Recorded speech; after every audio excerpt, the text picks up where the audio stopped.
ठीक है, अभी ठीक है सर। क्या हो गया उनको, क्या हो गया उनको? पैरालाइज हुआ है पापा को। अच्छा, अभी ठीक है ना? हाँ जी सर। परफेक्ट, ठीक है, कोई बात नहीं। इसमें कोई क्या रणधीर कुमार, आप क्या कर रहे हो दोस्त?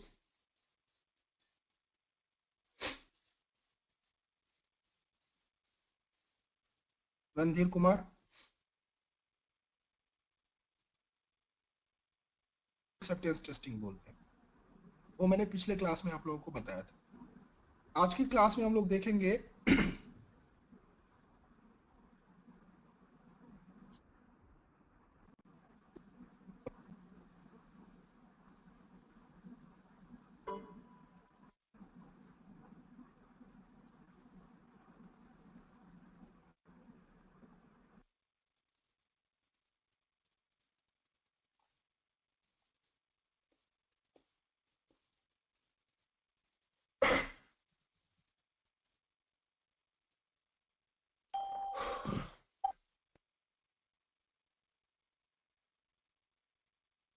कौन क्वेश्चन पूछ रहा था, किसका क्वेश्चन था?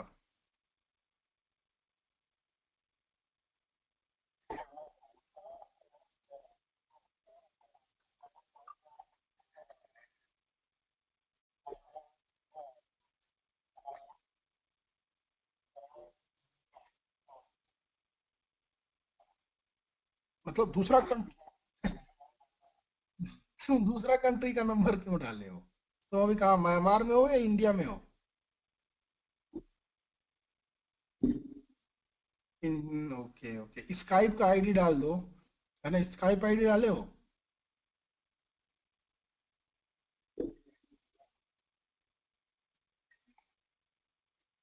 ओके ओके, या ये भी एक रीजन हो सकता है कि वो तुमको कॉल ना कर पा रहे हो। एक बार मेल कर दो उनको, है ना, मेल आईडी पे जो भी एचआर को भेजे हो, मेल कर दो कि आपका जो है आप इंडिया मूव करोगे, तो जैसे ही आपका जॉब लग जाएगा इंडिया आ जाओगे, है ना?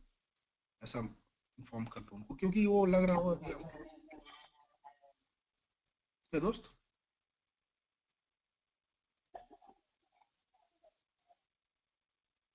ठीक है, लेकिन वो लोग जो आपको कॉल कर रहे होंगे सीवी खोल के, तो वो तो आपका म्यांमार का नंबर आ रहा होगा ना, है ना? तो आप एक बार एचआर को आप कांटेक्ट कर लो और एचआर को बोलो कि आपका सीवी सेलेक्ट हो गया है लेकिन आपको कॉल नहीं आ रहा है, कहीं ये मेरा जो नंबर है म्यांमार का, ये तो प्रॉब्लम नहीं है ना? उनसे बेहतर है पूछ लो एक बार। ओके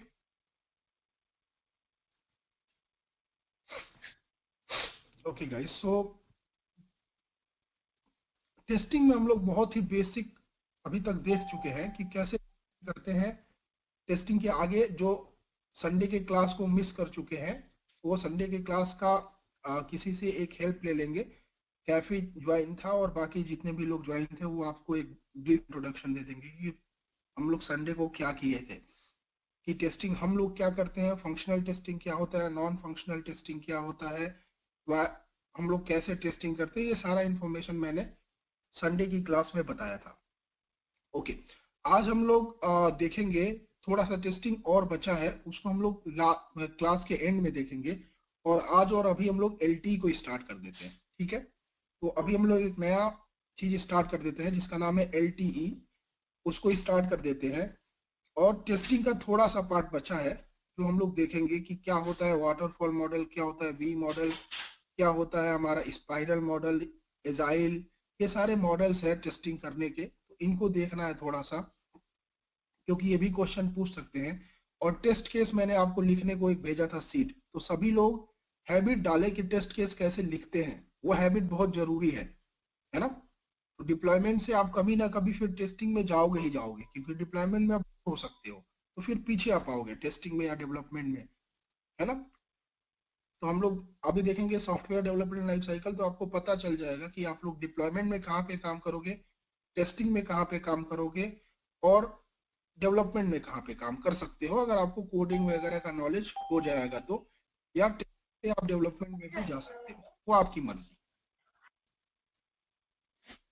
ओके तो आज हम लोग देखेंगे फर्स्ट एलटी को देखेंगे, समझना स्टार्ट करेंगे, और उसके बाद हम लोग क्या करेंगे, आगे बढ़ के थोड़ा सा टेस्टिंग का है वो देख लेंगे हम लोग कि टेस्टिंग क्या होता है, कैसे होता है।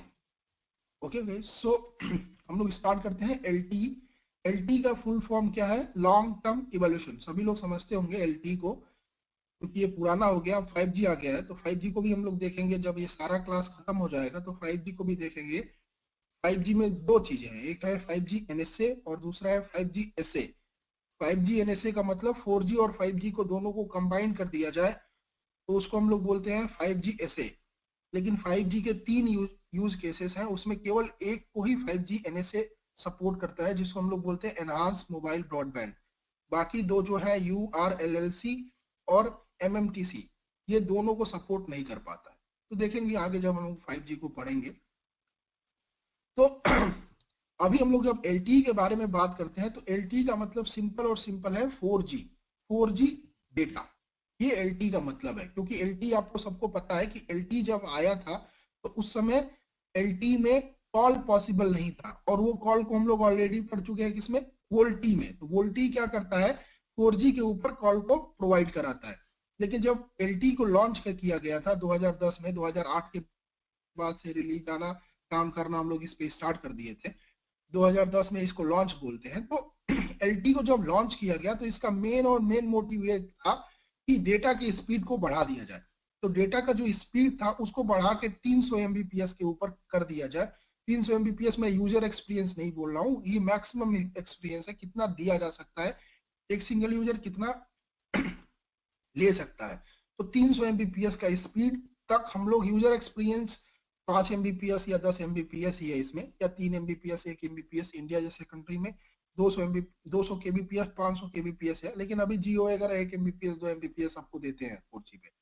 तो 4G डेटा का मतलब आपका यूजर एक्सपीरियंस, जो डेटा है आपका वो बढ़ जाए, 1 MBPS 2 MBPS 5 MBPS 10 MBPS तक की स्पीड दी जा सकती है इसमें यूजर एक्सपीरियंस पे। अब इसी 4G को हम लोग देने के लिए एक 4G का डेफिनेटली आर्किटेक्चर चाहिए था, क्योंकि अगर आप 3G में देखेंगे तो 3G में हमने दो बनाया है अलग अलग कोर, एक को बोलते हैं PS साइड और एक को बोलते हैं CS साइड। तो PS साइड में जो डेटा का स्पीड देता था उसको हम लोग बोलते थे SGSN और GGSN, है ना? SGSN और GGSN ये जो दो नोड है ये 3G में काम करते हैं डेटा को देने के लिए। इस इनसे हमको प्रॉपर डेटा नहीं मिल पा रहा था, उतना स्पीड वाला डेटा नहीं मिल पा रहा था। तो 3GPP ने क्या सोचा कि एक डेडिकेटेड आर्किटेक्चर बनाते हैं जो 4G के स्पीड को दे, 4G स्पीड को हमको प्रोवाइड करे। तो उसी 4G की स्पीड को प्रोवाइड करने के लिए हमने क्या बनाया कि एक 4G का आर्किटेक्चर बनाया। 4G का आर्किटेक्चर, एक 4G का घर, ताकि हमको 4G स्पीड मिल सके। 4G स्पीड के लिए आप लोग सभी लोग ड्रॉ करेंगे 4G का आर्किटेक्चर, मतलब LTE का आर्किटेक्चर कैसा दिखता है LTE, उसको बात देखते हैं। तो सबसे पहले यूई रहेगा यहाँ पे। मैंने बताया कि तीन ही इंपॉर्टेंट एलिमेंट है, यूई रैन कोर। तो यहाँ पे हमारा यूई है, यहाँ पे हमारा ई नोड भी रहता है, यहाँ पे जो हमारा 3G में है उसको हम लोग नोड भी बोलते हैं, और 4G में हम लोग इसको एनहांस नोड भी या इवॉल्व नोड भी बोलते हैं। तो यहाँ पे हमारा यूई है, ये हमारा ई नोड भी है, ये भी एक ई नोड भी है। अब इस ना ई नोड बी के बीच में अगर आप 3G का आर्किटेक्चर देखे होंगे तो नोड बी और नोड बी के बीच में कोई कनेक्शन नहीं था, नोड बी और नोड बी के बीच में कोई कनेक्शन नहीं था। लेकिन अगर मतलब एक नोड बी से दूसरे नोड बी में जाना है तो उसका डिसीजन कौन करेगा? BSC और RNC करते थे। RNC जो होता है वो उसका सिलेक्शन करता था। लेकिन इसको हमने बोला कि इसको हम लोग दोनों को जोड़ देंगे ताकि अगर हैंडओवर होगा तो इजी हो जाएगा। तो यहाँ पे नोड बी और नोड बी के बीच में भी कनेक्शन कर दिया गया, ई नोड बी के बीच में। इसको हम लोग बोला गया,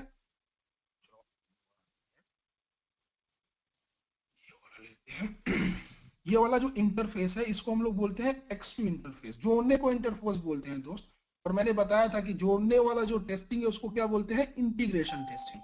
मैंने आपको कल के क्लास में या क्लास में बताया था कि टेस्टिंग कितने तरह की होती है। तो जब इनको जोड़ेंगे तब भी टेस्ट करेंगे, तो जब जोड़ेंगे तो टेस्ट करेंगे, तो क्या बोलेंगे? Integration testing. तो यहाँ पे जो इंटरफेस है वो क्या है? X2 interface. और प्रोटोकॉल मतलब ये दोनों एक दूसरे से कौन से भाषा में बात करते हैं, तो ये जो बात करते हैं वो X2AP, ये X2AP में बात करते हैं, इसको भी हम लोग देखेंगे आगे जाके, है ना। ये हमारा एप्लीकेशन प्रोटोकॉल है X2 का। ओके, अब यूई और ई नोड बी को भी जोड़ना पड़ेगा, तो यूई ई नोड बी से यूयू इंटरफेस के थ्रू जुड़ा हुआ है, यू इंटरफेस के थ्रू, यू बड़ा और एक यू छोटा, तो बड़ा वाला यू और फिर एक छोटा वाला यू, यू इंटरफेस के थ्रू जुड़ा हुआ है। इसमें जो प्रोटोकॉल है वो है RRC। ओके, तो ये RRC प्रोटोकॉल के थ्रू जुड़ा हुआ है। तो हम लोग देखेंगे आगे जाके कि RRC कैसे होता है। तो यूई और ई नोड बी के बीच में जो कनेक्शन होगा उसके लिए RRC प्रोटोकॉल रिस्पॉन्सिबल है। तो देखेंगे उसको कि कैसे कनेक्शन करते हैं। अब हम लोग क्या किए, ये हमारा हो गया एक लाइन और दो लाइन। तो हमारे किसी भी टेलीकॉम में, चाहे वो 3G हो, चाहे 2G हो, चाहे 4G हो, चाहे 5G हो, तीन ही एलिमेंट होते हैं। एक होता है यूई, दूसरा होता है रैन और तीसरा होता है कोर। राइट गाइस, ये पहले मैं डे 1 से समझाता आ रहा हूं कि तीन ही एलिमेंट है, एक यूई है, एक कोर है और एक रैन है। तो यूई को हमने देख लिया, रैन को हमने देख लिया, अब कोर को समझते हैं जो हम पढ़ते हैं और जिसको हम लोग टेस्ट करना है। तो कोर को LTE में बोला गया कि हम उसको दो पार्ट में तोड़ देंगे। कोर को बोला गया कि दो पार्ट में हम लोग कोर को तोड़ देंगे। पहले वाले पार्ट को हम लोग क्या बोलेंगे, कंट्रोल प्लेन, और दूसरे वाले पार्ट को हम लोग क्या बोलेंगे, यूजर प्लेन। समझ में आ रहा है। कोर को दो पार्ट में तोड़ दिया गया है। यहाँ पे एक का काम क्या है, कंट्रोल प्लेन बोला गया, और एक का काम को क्या बोला गया, यूजर प्लेन। तो जो कंट्रोल प्लेन का पार्ट है वो यहाँ ऊपर में बनाता हूँ कंट्रोल प्लेन को। तो कंट्रोल प्लेन में यहाँ पे हमारा सबसे पहला एलिमेंट जो है, यही मेन एलिमेंट है, इसको बोलते हैं MME। क्या बोलते हैं इसको, MME। MME का फुल फॉर्म है मोबिलिटी मैनेजमेंट एंटिटी। सभी लोग लिखते चलेंगे इसका full form, mobility management entity.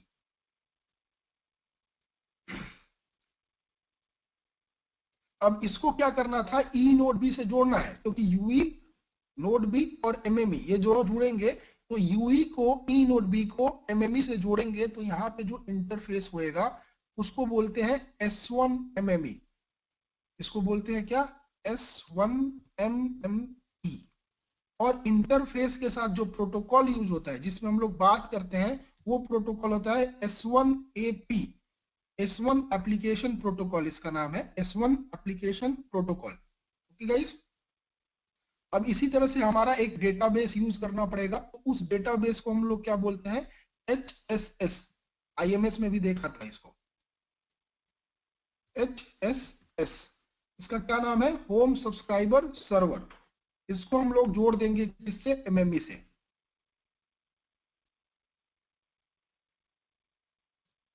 Interface का नाम हो जाएगा H6A, S6A। और प्रोटोकॉल मैंने पहले भी क्लास में बताया है कि जब भी किसी भी HSS को किसी भी नोड से जोड़ देंगे तो उसको हम लोग क्या बोलेंगे, डायमीटर। तो टेस्टिंग भी आप लोग समझते जाओ। यहाँ पे जो टेस्टिंग हो रहा था संडे को मैं बता दिया, यहाँ पे फिर से क्या होगा, इंटीग्रेशन टेस्टिंग। जब इसको इससे जोड़ेंगे तो फिर इंटीग्रेशन टेस्टिंग, इससे इसको जोड़ेंगे तो इंटीग्रेशन टेस्टिंग। ये सारे इंटीग्रेशन टेस्टिंग के पार्ट है। ओके, ये हो गया हमारा control part. MME is the one who will take care for the control plane. अभी हम मैं लिखवा भी दूंगा। तो MME का फुल फॉर्म क्या है, मोबिलिटी मैनेजमेंट एंटिटी। अब MME को किससे जोड़ते हैं, यूजर प्लेन से जोड़ देते हैं ताकि दोनों का काम कराए। तो यूजर प्लेन का पहला पार्ट है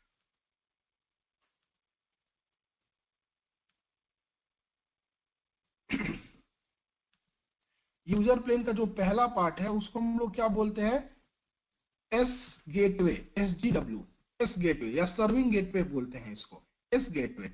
इसको हम लोग दो जोड़ देते हैं किससे, ई नोड बी से, ई नोड बी से जोड़ देते हैं। और इस ई नोड बी और S गेटवे के बीच का जो प्रोटोकॉल है वो हमारा है GTPU।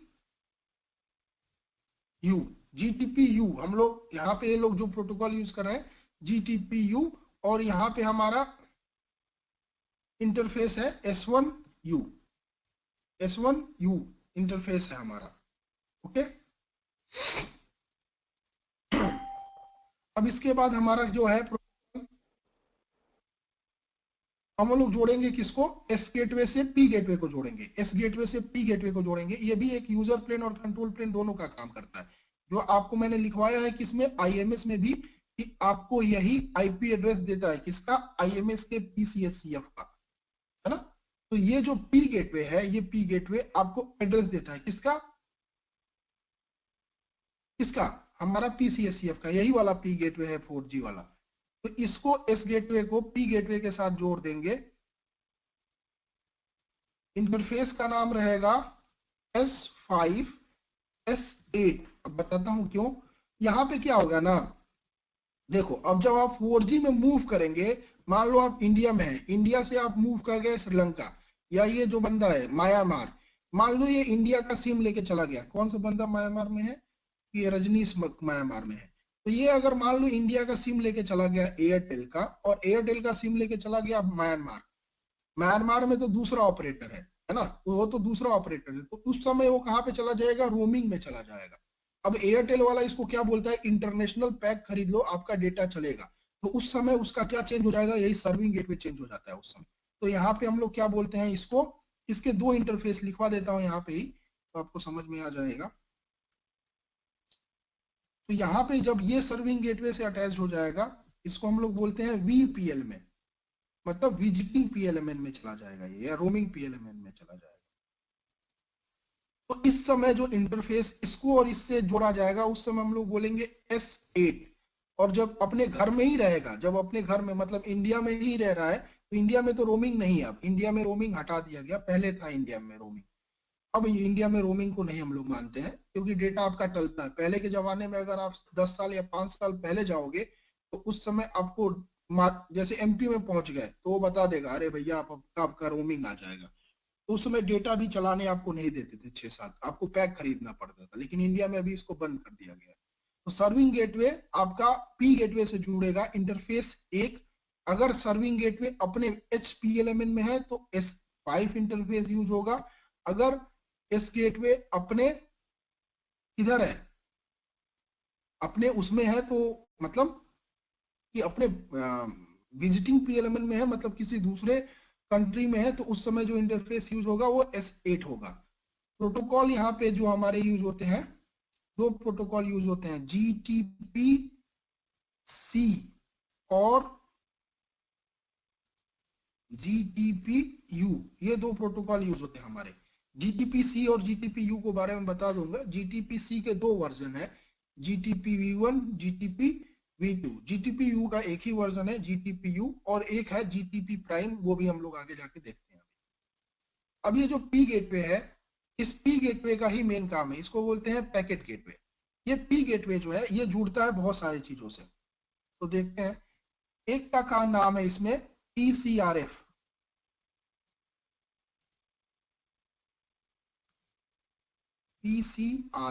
इसका नाम क्या है, PCRF। PCRF का फुल फॉर्म क्या है, policy charging rule function.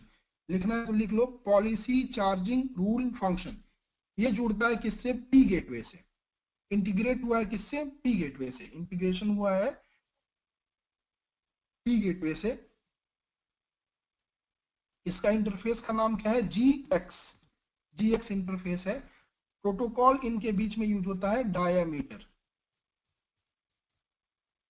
P gateway और PCRF एक दूसरे से कौन से प्रोटोकॉल में बात करते हैं, डायमीटर प्रोटोकॉल में बात करते हैं।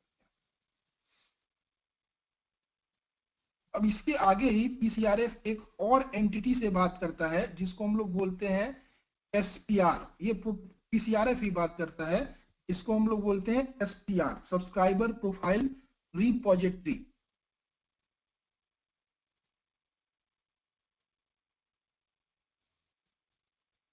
ये यहाँ पे जुड़ा होता है SP इंटरफेस के थ्रू, और प्रोटोकॉल यहाँ पे यूज होता है LDAP।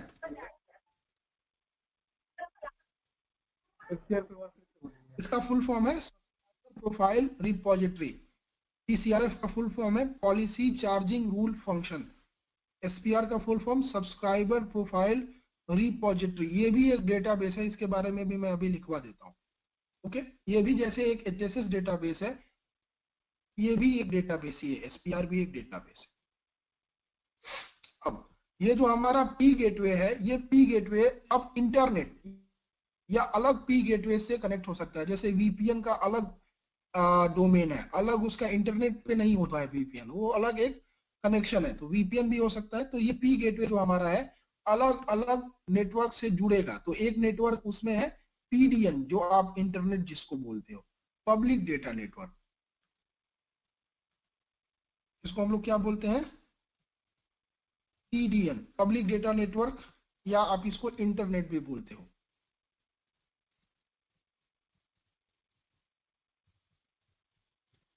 बहुत सारे ऐसे भी नेटवर्क हैं जो पब्लिक डेटा नेटवर्क नहीं है, जैसे वीपीएन का एक्सेस, ये पब्लिक डेटा नेटवर्क नहीं है, ये खुद का नेटवर्क हम लोग बनाते हैं। तो इसको कनेक्ट होने के लिए भी यही चाहिए, लेकिन पी गेटवे तब इंटरनेट से नहीं जुड़ेगा। अभी आपके लिए इंटरनेट ही इंपॉर्टेंट है, क्योंकि आप गूगल वगैरह, जो यूट्यूब वगैरह, ये सारा इंटरनेट पे अवेलेबल है। तो पी गेटवे क्या कर देता है, पी गेटवे का काम क्या है, ये इंटरनेट से आपको जोड़ देता है, और जब जोड़ता है तो ये इंटरफेस यूज करता है एसजीआई।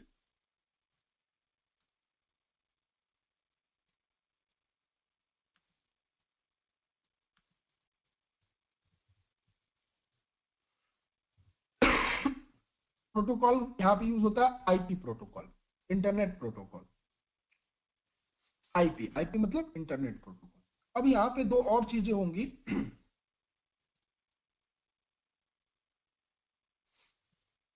अब यहाँ पे ना एलटी में दो तरह से चार्जिंग होता है, एलटी में दो तरह से बिलिंग करते हैं। एक बिलिंग को बोलते हैं ऑफलाइन चार्जिंग सिस्टम, और एक बिलिंग को बोलते हैं online charging system. Offline charging system का मतलब OFCS, of, OFCS charging system, इसको हम लोग बोलते हैं OFCS।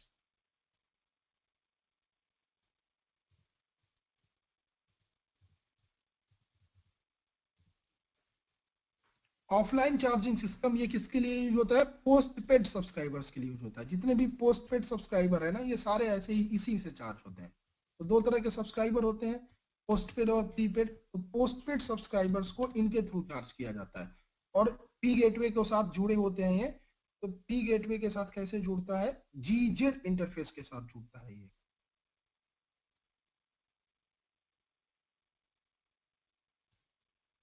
इंटरफेस का नाम क्या है, जी और जेड।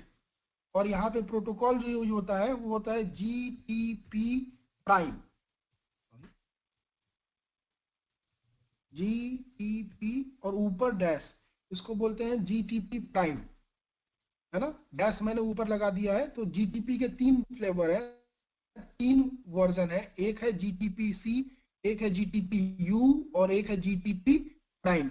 एक ही प्रोटोकॉल के तीन मॉडल हैं, एक को बोलते हैं GTP-C कंट्रोल, एक को बोलते हैं GTP यूजर, GTP-U, और एक को बोलते हैं GTP प्राइम। अलग अलग यूज है, देखेंगे उसको। अब जो हमारे प्रीपेड सब्सक्राइबर है, उनको कैसे चार्ज किया जाता है। तो उनको चार्ज करने के लिए हमारे पास जो सिस्टम है उसको हम लोग बोलते हैं OCS। क्या बोलते हैं, OCS, ऑनलाइन चार्जिंग सर्वर्स या ऑनलाइन चार्जिंग सिस्टम, OCS। इसको पी गेटवे के साथ जुड़ा जाता है,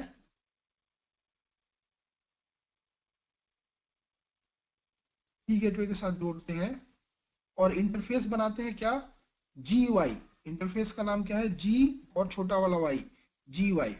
और यहाँ पे जो हमारा प्रोटोकॉल है उसको हम लोग बोलते हैं डायामीटर। ओके, तो डायामीटर प्रोटोकॉल यूज होगा। यहाँ पे इंटरफेस क्या है, GY इंटरफेस है। यही आपका एक मोटा मोटी आपका आर्किटेक्चर है, किसका, 4G का। तो 4G में हम लोग को यही देखना है, तो आप लोग सभी लोग इसको बना लें और याद रखना है प्रोटोकॉल के साथ। सभी लोग इसको ड्रॉ कर लीजिए, उसके बाद फिर हम लोग आगे देखते हैं।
ओके गाइस, सभी लोग ड्रॉ कर लिए? सबका ड्रॉ हो गया? ओके, तो यस एक सर। एक काम करते हैं, इसके बारे में थोड़ा छोटा छोटा लिख लेते हैं, छोटा छोटा आप लोगों को लिख लेते हैं, याद हो जाएगा आप लोगों को, ऐसा नहीं है। और सॉरी, एक इंटरफेस यहाँ पे भूल गए हम लोग,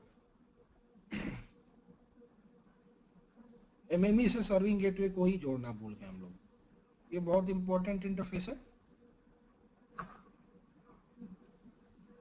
S11 इंटरफेस का नाम है। प्रोटोकॉल यहाँ पे हम लोग यूज करते हैं GTPC का जो वर्जन है GTP-v2। तो GTPC के दो वर्जन है, एक है GTP-v1 और एक है GTP-v2। तो GTPC का GTP-v2 यूज करते हैं। देखेंगे, बता दूंगा मैं कि GTP-v2 और GTP-v1 में क्या अंतर है। तो ये भी बना लेंगे। एमएमई से एस गेटवे को जोड़ रहे हैं S11 इंटरफेस के थ्रू।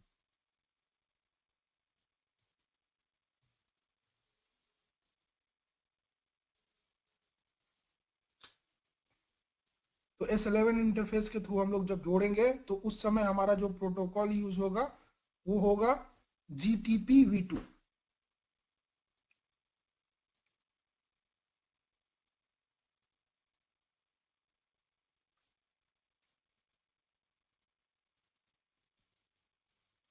ओके गाइस, तो क्या करते हैं, इनके बारे में दो दो लाइन लिख लेते हैं कि ई नोड भी क्या करता है, एमएमई क्या होता है, पी गेटवे क्या करता है, पीसीआरएफ क्या करता है। फिर उसके बाद आगे बढ़ेंगे एलटी अटैच के पास। एलटी अटैच एक अपने आप में बहुत बड़ा अटैच है। कम से कम आप जब बताना भी स्टार्ट करोगे तो आईएमएस से 2 गुना टाइम लगेगा या 2 गुना से ज्यादा लगेगा, बड़ा स्टेप है उसका, है ना। तो उसको हम लोग आगे मतलब देखेंगे, उसको 4 पार्ट में तोड़ के देखेंगे, बड़ा स्टेप है। 4 स्टेप्स में उसको तोड़ेंगे फिर देखेंगे। तो अभी क्या करते हैं, मीनवाइल पहले इसके बारे में लिख लेते हैं। तो कहाँ है हमारा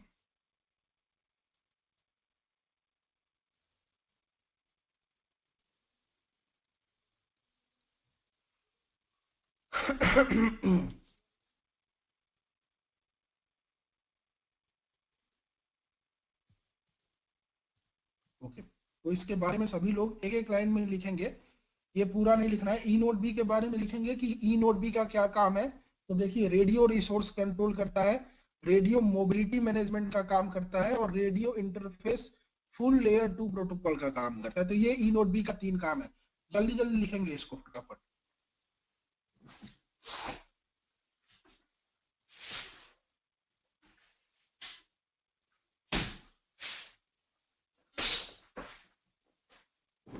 तो ई नोड बी का 3 काम क्या है, रेडियो रिसोर्स कंट्रोल रहना, मतलब किसी भी रिसोर्सेस को एलोकेशन करना, मॉडिफिकेशन करना या उसको खत्म कर देना।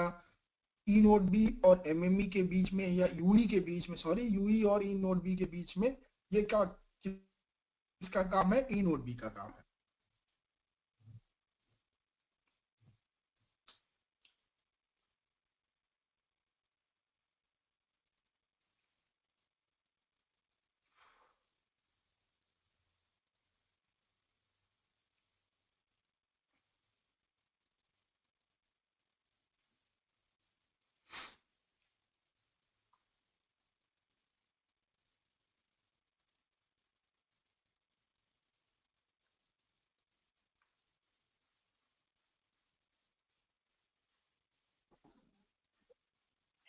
सर ये रेडियो रिसोर्स मेजरमेंट करना, ये आपका रेडियो मोबिलिटी मैनेजमेंट का भी काम करता है। मतलब आपका अगर आपका मान लो आप आउट ऑफ 4G सिग्नल जाते हो तो आप कैसे 3G पे आ जाते हो। तो यूई और ई नोड बी के बीच में मेजरमेंट होता रहता है, हमेशा ही अपना रिपोर्ट भेजता रहता है ई नोड बी। यूई और एमएमई के बीच में हमेशा मेजरमेंट रिपोर्ट जाता रहता है, जिसको आप लोग बोलते हैं RSRP RSRQ। तो देखते होगे हर बार वो चेंज होता रहता है। तो ये एक दूसरे को मेजरमेंट रिपोर्ट भेजते रहते हैं। और जैसे ही ये कम होता है, जैसे ही सिग्नल वीक होने लगता है, ई नोड बी ही रिस्पॉन्सिबल है हैंड ओवर कराने के लिए। तो वो दूसरे ई नोड बी के जाके पूछता है, भाई सिग्नल वीक हो रहा है, हैंड ओवर ले लेंगे। वो एमएमई को हैंड ओवर कमांड भेज देता है, यही है। तो इसका दूसरा काम क्या है, रेडियो मोबिलिटी मैनेजमेंट। ओके, सभी लोग यहाँ तक लिख लिए।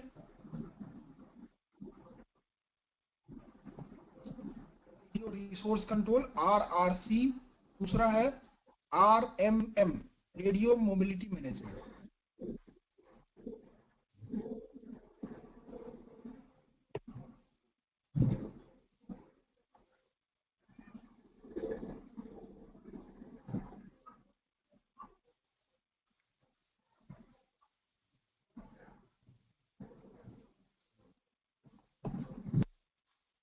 मतलब सिंपल सिंपल काम है। एक यूई को रिसोर्स प्रोवाइड कराना, उसको मॉडिफाई करना, मतलब ज्यादा स्पीड चाहिए तो ज्यादा वाला रिसोर्स ब्लॉक देगा उसको। एलटी में रिसोर्स ब्लॉक मिलना, ये यही काम है इसका। रेडियो मोबिलिटी मैनेजमेंट तो आपको हैंड ओवर वगैरह का काम कराना, ये इसका काम है। नेक्स्ट ये है radio interface full layer 2 protocol. मतलब कि लेयर 2 का क्या यूज होता है, डेटा को सही से ट्रांसफर करना, कोई एरर है तो उसको करेक्ट कर देना, वही इसका काम है, लेयर 2 का काम करता है। फिजिकल और दूसरा लेयर है डाटा लिंक लेयर।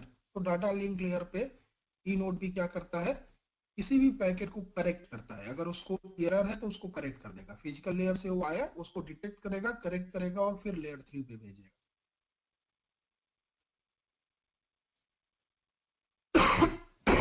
ओके, तो हो सभी लोग इसको ड्रॉ कर चुके होंगे, लिख चुके होंगे। नेक्स्ट देखते हैं हम लोग एमएमई के बारे में। एमएमई देखो क्या काम करता है।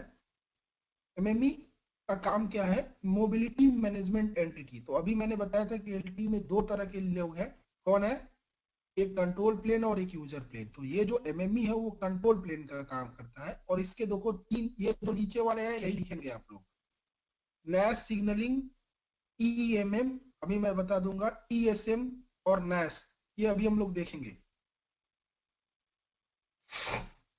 User authentication and roaming with OSS over S6A interface, mobility management अब आप सुने होंगे, पेजिंग क्या होता है, tracking area update management, handover management, ये सारा काम यही करता है। ईपीएस बियरर मैनेजमेंट, ये भी एमएमई का ही काम। तो ये चार लाइन लिखेंगे यहाँ पे, ये जो नीचे से चार लिखा है ये एमएमई के बारे में।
MME का भी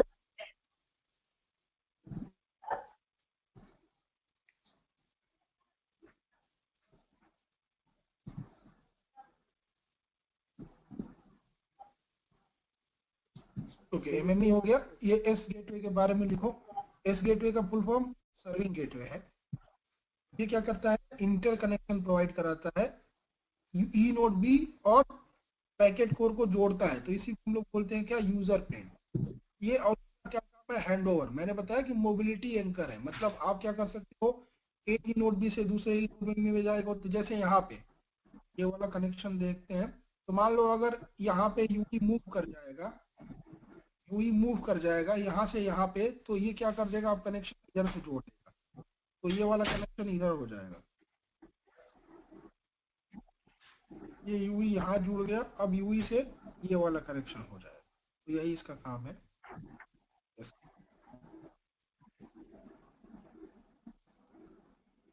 वही इसमें लिखा है। S gateway terminates the interface towards the EU train, मतलब कि हमारा रैन पे जुड़ता है।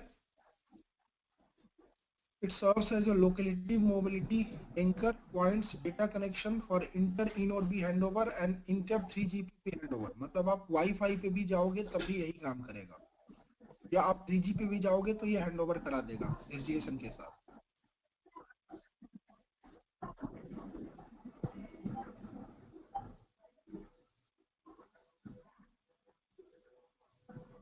ई गेटवे में ये नीचे वाला लिखेंगे 1 2 3 4 5 6, ये 6 जो है, ये 6 लाइन्स आप लोग लिखेंगे बस।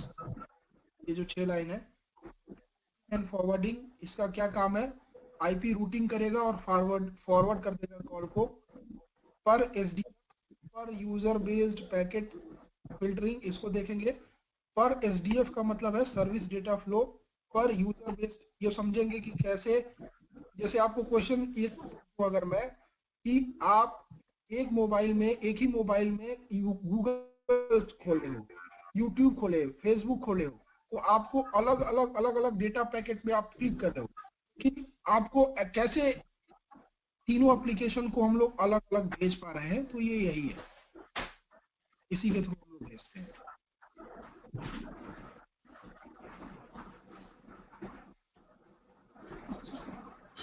सर ये 3GPP क्या होता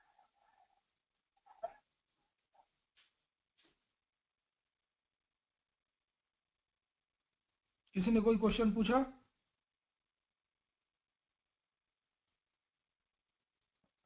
3GPP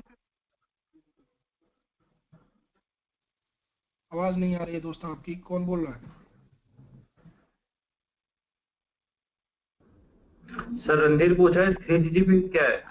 सर ये 3GPP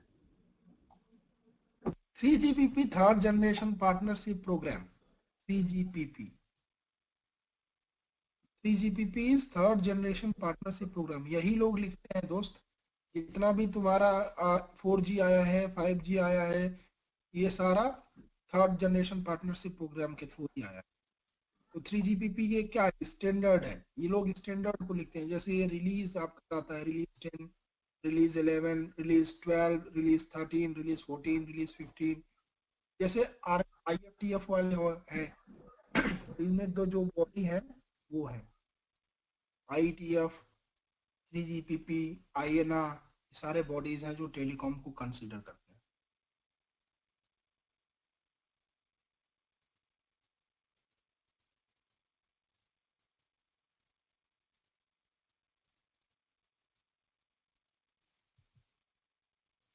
बताया था ना बहुत पहले वाले क्लास में कि कौन लिखता है क्या, तो 3GPP वाले रिलीज लिखते हैं। रिलीज 10, 11, 12, 13, 14, ये सारे उन्हें नहीं लिखा है। जैसे अभी 15, 16 लिख रहे हैं, 17 लिखेंगे, 5G के बारे में लिख रहे हैं जो, तो ये 3GPP वाले लिखते हैं। ये कोई नहीं है, एक लोगों का सर ग्रुप है। कुछ लोग एरिक्सन के, कुछ लोग नोकिया के, कुछ लोग BT के, ऐसे मिलके एक ग्रुप बना लिए हैं ताकि पूरे दुनिया में एक ही स्टैंडर्ड चले, तो उनको हम लोग बोलते हैं 3G। हाँ बोलो, कौन किसका क्वेश्चन है? सर ये यूजर प्लेन और वो क्या बोलते हैं ना, कंट्रोल प्लेन में क्या डिफरेंस समझ नहीं आया मेरे को। यूजर प्लेन का मतलब कि एक देखो, अब हमारा क्या है कि तुमको मान लो चलना है, तो चलने के लिए तुम्हारे पास तुम दो रास्तों से चल सकते हो, एक तो हाईवे और एक गड्ढा वाला रोड, है ना। तो अगर हाईवे पे चलोगे तो तुमको हाईवे पे चलने के लिए तुमको एक यूजर प्लेन प्रोवाइड करा दिया गया, लेकिन अब इसको रोकना भी पड़ेगा ना, ट्रैफिक कैसे रोका जाएगा, तो इसके लिए हम लोग क्या कराते हैं, ट्रैफिक सिग्नल को लगाते हैं, जो हमारे वो ट्रैफिक पुलिस लगती है, लाइट लगाते हैं कि कैसे चलना है, लेन बनाते हैं कि किस लेन में किसको, आने वाले का अलग लेन, जाने वाले का अलग लेन। तो यही कंट्रोल प्लेन का काम है। डेटा को कैसे फॉरवर्ड कराएगा, मतलब कि कैसे उसको कंट्रोल करेगा, मान लो जब वीक सिग्नल आ गया तो कैसे उसको कंट्रोल करके, जो कम सिग्नल है, मान लो अगर कोई आईएमएस कॉल किया तो आईएमएस सिग्नल का कॉल का हम लोग क्या करते हैं कि वो कॉल होना ही होना चाहिए, क्योंकि वो जीबीआर है। अभी हम लोग देखेंगे कि जीबीआर और नॉन जीबीआर क्या है। किसी को ऐसा सर्विस करना है जो बहुत इंपॉर्टेंट है, तो क्या कर देगा, जो इंपॉर्टेंट नहीं है उसको तोड़ देंगे, और जो इंपॉर्टेंट नहीं है तोड़ देंगे, उसका सर्विस ब्रेक कर देंगे, और जिसको जरूरत है उसको दे देंगे। तो ये सारा काम करने के लिए कंट्रोल प्लेन का जरूरत है, वो एमएमई करता है। तो समझ जाओ एक हाईवे है, एक हाईवे पे गाड़ियां चलनी है, तो हमको डेटा 4G देगा। अब उसको कैसे उस डेटा को कंट्रोल किया जाएगा, तो वो कंट्रोल का काम एमएमई करता है। ओके। Okay sir. तो कंट्रोल करने के लिए जैसे रोड पे हम लोग ट्रैफिक पुलिस लगाते हैं, ट्रैफिक सिग्नल लगाते हैं, रेड ग्रीन येलो, और क्या करते हैं, और लेन बना देते हैं, आने वाले का अलग लेन, जाने वाले का अलग लेन। तो ये सारा काम ऐसे ही इसमें भी होता है। ये काम करता है कौन, एमएमई। और आने जाने का काम किसका है, पी गेटवे और एस गेटवे का काम ये लोग करते हैं, पी गेटवे। सॉरी मैं इसको बड़ा कर देता हूँ। समझ में आया कैफी तुम्हारा क्वेश्चन?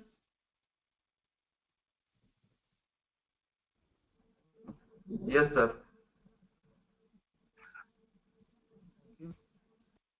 कहाँ पे थे हम लोग, तो यहाँ पे थे। ओके ये लिख लिया सभी लोगों ने। आईपी रूटिंग फॉरवर्डिंग एसडीएफ में बता दूंगा, सर्विस डेटा फ्लो इसका नाम है। ये पीसीआरएफ देता है, ये बहुत डीप में जाके समझना पड़ता है। पर एसडीएफ पर यूजर बेस्ड पैकेट फिल्टरिंग, तो हम लोग देखेंगे इसके लिए। देखो आपका जो क्वेश्चन था यहाँ पे, यूई आईपी एड्रेस एलोकेशन, ये काम कौन करता है, पी गेटवे करता है। तो जितना भी आईपी चाहिए वो कौन देगा आपको, पी गेटवे देगा। पीसीईएफ फंक्शन, पॉलिसी चार्जिंग इन्फोर्समेंट, इसका पीसीईएफ का फुल फॉर्म क्या है, पॉलिसी चार्जिंग इन्फोर्समेंट फंक्शन। मतलब कि कितना स्पीड देना है, कितना स्पीड नहीं देना है, ये सारा काम पीसीईएफ करता है। तो उसको भी देख लेंगे, पीसीआरएफ के थ्रू इसको करते हैं। अटैच में सारा बात मैं क्लियर करा दूंगा।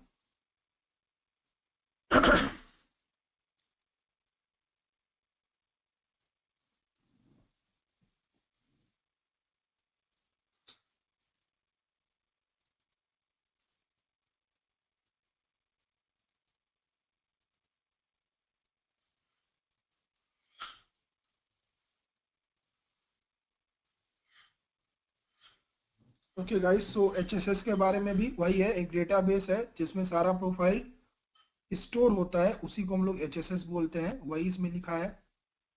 फिर आपका यही बात आपका एसपीआर के बारे में भी लिखा होगा कि एसपीआर एक सब्सक्रिप्शन इंफॉर्मेशन का डेटाबेस है। ये मैं बता दूंगा आपको आगे जाके, हम लोग इसको पढ़ेंगे, अटैच को पढ़ेंगे।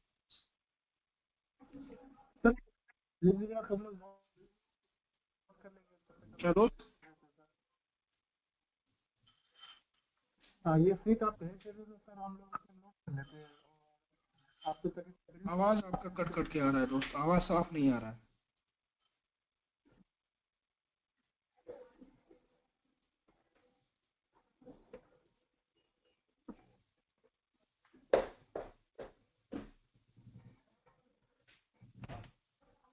टाइप कर दो अपना क्वेश्चन ना हो तो।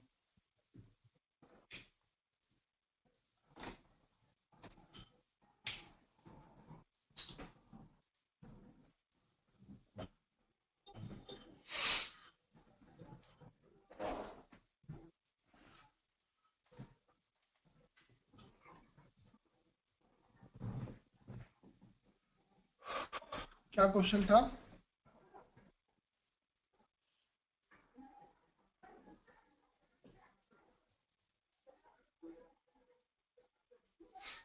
ओके, मैं ये दे दूंगा आपको, लेकिन अभी बेहतर है इसको लिख लो ताकि मैं बीच बीच में समझाता रहता हूँ तो आपको समझ में आ जाएगा, है ना।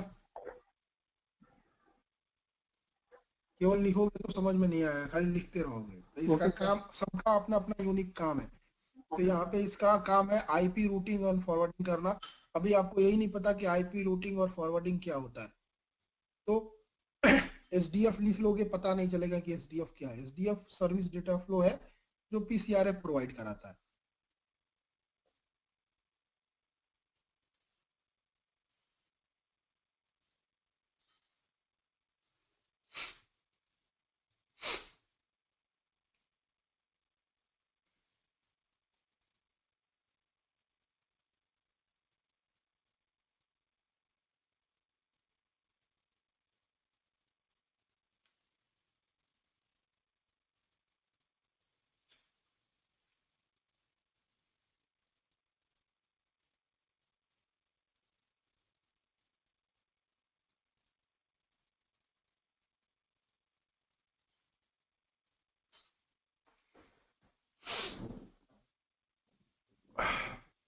ओके गाइस, तो सभी लोग आई थिंक लिख चुके होंगे P gateway, HSS, PCRF, SPR, OCS लिख चुके हैं सभी लोग। सभी लोग का हो गया नोट।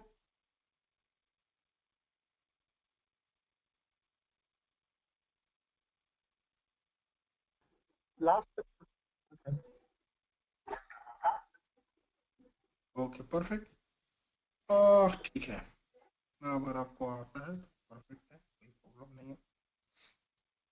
तो ये हमारा आर्किटेक्चर है। आर्किटेक्चर से अगर आपसे कोई भी पूछे तो यहाँ तक 101% कोई डाउट नहीं है, आपको पूरा बताना है। तो चाहे वो आईएमएस का पूछे, चाहे आपको इसका पूछे, आप पूरा एकदम एक सांस में ये रट लो कि क्या होता है, कैसे होता है। फिर से समझा देता हूँ। हमारे टेलीकॉम में 3 चीजें हैं, यूई, रैन और कोर। यूई को ई नोड बी से जोड़ते हैं, यूयू इंटरफेस के थ्रू प्रोटोकॉल यूज करते हैं। आरआरसी अभी आप लोग देखे हैं, आरआरसी का मतलब है radio resource control. E node B को एमएमई के साथ जोड़ते हैं, इंटरफेस का नाम है S1 एमएमई, प्रोटोकॉल का नाम है S1 एपी। एमएमई को एचएसएस के साथ जोड़ देते हैं, इंटरफेस को बोलते हैं S6A और डायमीटर प्रोटोकॉल। फिर ई नोड बी को एस गेटवे के साथ जोड़ते हैं, प्रोटोकॉल का नाम है GTPU और इंटरफेस का नाम है S1U। एमएमई को एस गेटवे के साथ जोड़ते हैं, इंटरफेस है S11, प्रोटोकॉल का नाम है GTPV2। एस गेटवे को पी गेटवे के साथ जोड़ देते हैं, इंटरफेस है S5 S8। S5 कब काम करता है, जब हम लोग अपने पीएलएमएन में रहते हैं, और S8 कब काम करता है, जब हम लोग रोमिंग पीएलएमएन में चले जाते हैं। प्रोटोकॉल 2 काम करता है इसमें, GTPC और GTPU दोनों, मतलब GTPC का मतलब GTPV2 और GTPU। पी गेटवे को OFCS के साथ जोड़ते हैं, GZ GTP prime. P gateway को PCRF के साथ जोड़ते हैं, GX interface diameter protocol. P gateway को OCS के साथ जोड़ते हैं, GY इंटरफेस डायमीटर प्रोटोकॉल। और PCRF को SPR के साथ जोड़ते हैं, SP इंटरफेस LDAP प्रोटोकॉल। और पी गेटवे को इंटरनेट। अब इसमें आप जितना चाहे उतना पैकेट डेटा नेटवर्क के साथ जोड़ सकते हैं, चाहे आप अपने नेटवर्क बीपीएन के साथ जोड़ सकते हैं, वो आपकी मर्जी है। तो जैसे ही इसको जोड़ेंगे वो हमारा क्या हो जाएगा, वो इंटरनेट के साथ अभी हम लोग जोड़ रहे हैं तो उसको हम लोग बोलेंगे SGI। और प्रोटोकॉल का नाम क्या है, आईपी प्रोटोकॉल, इंटरनेट प्रोटोकॉल पे काम होता है। ओके, ये हमारा हो गया LTE का आर्किटेक्चर। और LTE आर्किटेक्चर में और कोई क्वेश्चन आपसे नहीं पूछेगा, यही पूछेगा। ओके, सबका इंफॉर्मेशन मैंने बता दिया कि ई नोड बी का 3 काम है, रेडियो रिसोर्स को देना, रेडियो रिसोर्स को मैनेज करना, और लेयर 2 प्रोटोकॉल की तरह काम करना, मतलब एरर को करेक्ट करना, डिटेक्ट करना, ये इसका काम है। एमएमई का क्या काम है, मोबिलिटी को मैनेजमेंट कराना, ईपीएस सेशन एस्टेब्लिशमेंट कराना, ये सब पेजिंग कराना, ये सारा काम एमएमई का है। एचएसएस का क्या काम है, एक डेटाबेस है जो ऑथेंटिकेशन के लिए यूज होता है, मतलब आप सही यूजर है कि नहीं है, ये सारा काम एचएसएस देखता है। एस गेटवे का क्या काम है, ये क्या करता है, इंटर 3GPP हैंडओवर्स और कनेक्शन कराता है यूजर प्लेन की तरफ। पी गेटवे का काम बहुत ज्यादा है, आईपी रूटिंग और फॉरवर्डिंग कराता है, आईपी एड्रेस एलोकेशन कराता है, पीसीईएफ रूल प्रोवाइड कराता है, चार्जिंग कराता है, ये सारा काम पीजीडब्ल्यू का है। पीसीआरएफ इसका क्या काम है, पॉलिसी चार्जिंग रूल फंक्शन, इसको क्या काम करना है, क्यूएस क्वालिटी ऑफ सर्विस को मेंटेन करना है, मतलब कितना स्पीड देना है, कितना स्पीड नहीं देना है, ये सारा काम पीसीआरएफ करता है। एसपीआर क्या करता है, ये भी एक डेटाबेस है जिसमें हम लोग सब्सक्राइबर के रियल टाइम डेटा वैल्यू को स्टोर करते हैं। जैसे इसके कहने का क्या मतलब है कि कोई भी सब्सक्राइबर का डेटा हमेशा ही, कुछ ऐसे डेटा होते हैं जो कभी नहीं बदलते हैं और कुछ ऐसे डेटा होते हैं जो कुछ हर समय के बाद बदलते रहते हैं। जैसे आप क्या एपीएन यूज कर रहे हो वो कभी नहीं बदलेगा, एयरटेल आपके हिसाब से एपीएन नहीं देगा, वो जो एपीएन देता है वही एपीएन आपके मोबाइल में है, तो आप उसको चेंज नहीं कर सकते हो। तो वो एपीएन का इंफॉर्मेशन यहाँ पे स्टोर होगा, एचएसएस में स्टोर होगा। कितना स्पीड देता है वो एयरटेल डिसाइड करता है, तो आप वहां पे एचएसएस इस एपीएन के लिए कितना स्पीड दे रहा है वो आप चेंज नहीं कर सकते। लेकिन अब आप क्या चेंज कर सकते हो उसको मैं बताता हूँ। एयरटेल आपको कुछ अलग अलग प्लान देता है, प्लान मतलब कि हर महीने आप अलग अलग प्लान अपने मोबाइल में रिचार्ज कर सकते हो, तो वो आपका क्या है, प्राइस प्लान है। वो प्राइस प्लान आप हर जगह चेंज कर सकते हो। तो ऐसे इंफॉर्मेशन जो हर समय चेंज होते रहते हैं उसको हम लोग एसपीआर में स्टोर करते हैं। या ऐसे इंफॉर्मेशन जो डायनेमिक होते हैं, डायनेमिक का मतलब हर महीने आपका बिलिंग साइकिल चेंज हो सकता है, हर महीने आपका क्या हो सकता है, प्राइस प्लान चेंज हो सकता है, आपकी सर्विसेज अलग अलग हो सकती हैं। मतलब आप कभी बोलेंगे कि मेरा सर्विस खत्म कर दो, ये स्पीड मेरे को नहीं चाहिए, दूसरा स्पीड चाहिए, तो उस समय हम लोग जो जो हम लोग डेटाबेस यूज करते हैं वो हम लोग रियल टाइम डेटाबेस यूज करते हैं, उसको हम लोग बोलते हैं एसपीआर। ओसीएस हमारा ऑनलाइन चार्जिंग सिस्टम है, जिस जैसे प्रीपेड जितने भी है वो सभी लोगों की चार्जिंग कैसे होती है, ओसीएस के थ्रू। ओके, तो ये हमारा पूरा एलटीई का आर्किटेक्चर है। आगे हम मूव करेंगे और समझेंगे कि एलटीई का अटैच कैसे होता है। और एलटी अटैच को समझने के लिए आपको बहुत पेशेंस की जरूरत है, समझने की जरूरत है, बड़ा बड़ा टॉपिक है। ओके, तो देखते हैं हम लोग एलटी अटैच। Hello sir. बोलो दोस्त। सर जैसे जो है वो अपने हिसाब से रहता है, वो चेंज कभी नहीं हो सकता, तो दोस्त आपका आवाज चला जा रहा है बार बार। और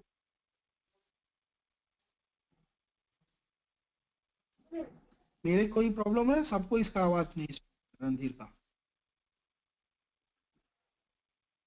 आपका वॉइस आ रहा है फिर चला जा रहा है, ऐसा हो रहा है मेरे पास।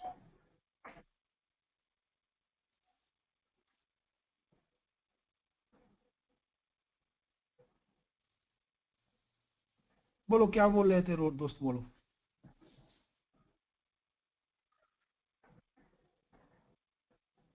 टाइप कर दे रहा हूँ सर। रणधीर, हाँ टाइप कर दो। ओके,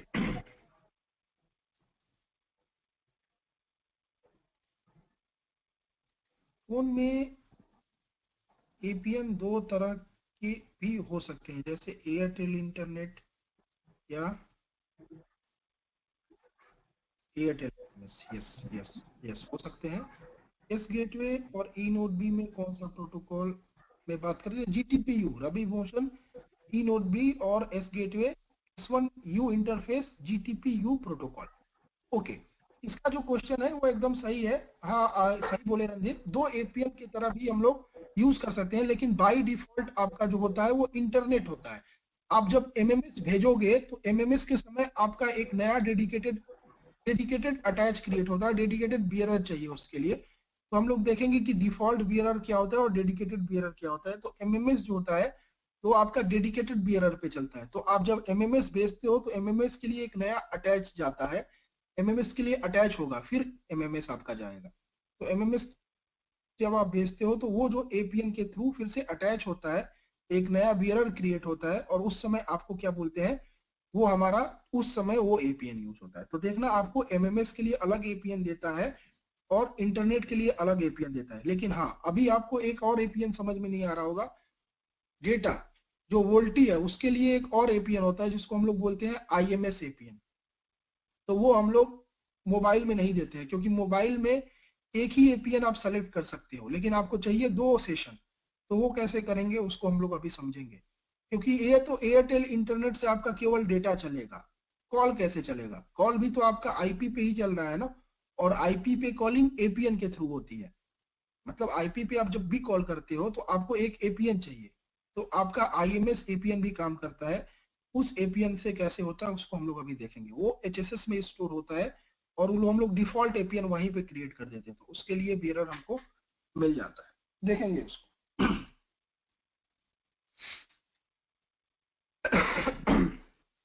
ओके, सो कैफी तुम्हारा जो भी क्वेश्चन था पूछ लो दोस्त, तुम्हारा जो क्वेश्चन था उसको पूछ लो, फिर हम लोग एलटी अटैच की तरफ मूव करेंगे।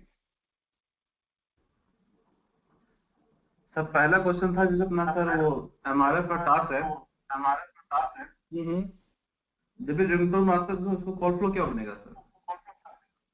एमआरएफ और टास्क के बीच में जो अपना रिंगटोन जो टोन भी अनाउंसमेंट में रहता है, उसको दोनों के बीच में कॉल फ्लो क्या रहेगा सर? रिंगटोन के लिए तो दोस्त आपको आरटीपी बनेगा ना, यहाँ पे आरटीपी या आरटीसीपी यूज होगा, है ना, तो वो आपका फ्लो नहीं सर, सिप का नहीं क्या होगा। क्वेश्चन रणधीर से क्वेश्चन पूछा गया था सर किसी का, जब अनाउंसमेंट में क्या? आया था उसका कॉल फ्लो क्या रहेगा? हाँ, अनाउंसमेंट का कॉल फ्लो अलग होगा।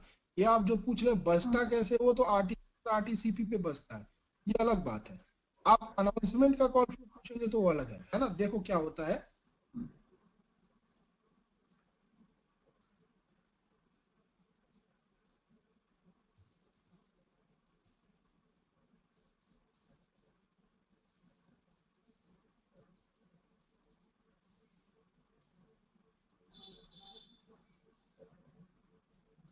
एक एग्जांपल लेते हैं कि एक सब्सक्राइबर को कॉल किए हम लोग, 20 सब्सक्राइबर को, वो 20 सब्सक्राइबर सर रीचेबल है, आउट ऑफ रीचेबल है, तो आपको एक रिंगटोन सुनाई देता है। वही क्वेश्चन है कैफी का कि आप जब किसी सब्सक्राइबर को कॉल करते हैं और वो अनरीचेबल हो या बिजी हो या कुछ भी है, तो आपको एक अनाउंसमेंट आपको सुनाई देता है कि ये अभी बिजी है, ये अभी ये है, वो है, फलाना ढिमका जो भी आपको है। तो वो कैसे होता है, वो कॉल फ्लो कैसे होता है, वो आपको समझना पड़ेगा कि कैसे अनाउंसमेंट को प्ले किया जाता है। यही क्वेश्चन है आपका कैफी? Yes sir. समझ में आ रहा है कि क्वेश्चन ये भी वैलिड इसका है कि मान लो कि तुमने किसी को कॉल किया, बी पार्टी को, वो भी बिजी है, तो आपको तो एक सुनाई दे देता है ना कि अभी आप जिस जिस भी यूजर को कॉल कर रहे हैं वो अभी बिजी है, तो आप कृपया वेट करें या कुछ समय बाद कॉल करें, यही आपको सुनाई देता है। ये कैसे होता है, ये क्वेश्चन है। दूसरा क्वेश्चन है कि आप किसी को अनरीचेबल है कॉल कर रहे हैं, तो आपको वो सुनाई देता है कि अनरीचेबल है, ये क्वेश्चन है। तो इसके लिए क्या करते हैं और अब इसको कैसे करेंगे, तो ये है सही क्वेश्चन इसका।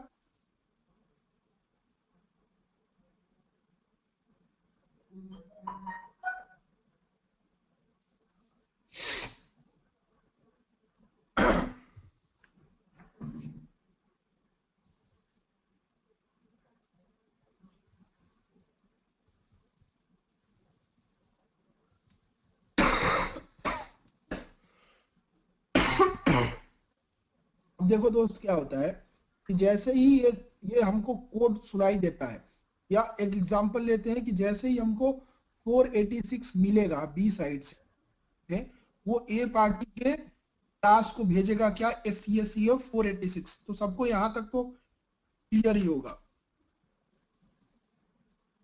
मतलब बिजी है तो वो क्या भेजेगा, बी पार्टी का यूई भेजेगा 486, बी पार्टी के PCSCF से बी पार्टी के SCSCF के पास आएगा 486, बी पार्टी के टास्क के पास जाएगा 486। उसके टास्क को प्ले नहीं करना है, उसको कुछ नहीं प्ले करना है, आपके वाले को प्ले करना है क्योंकि आपने कॉल किया है।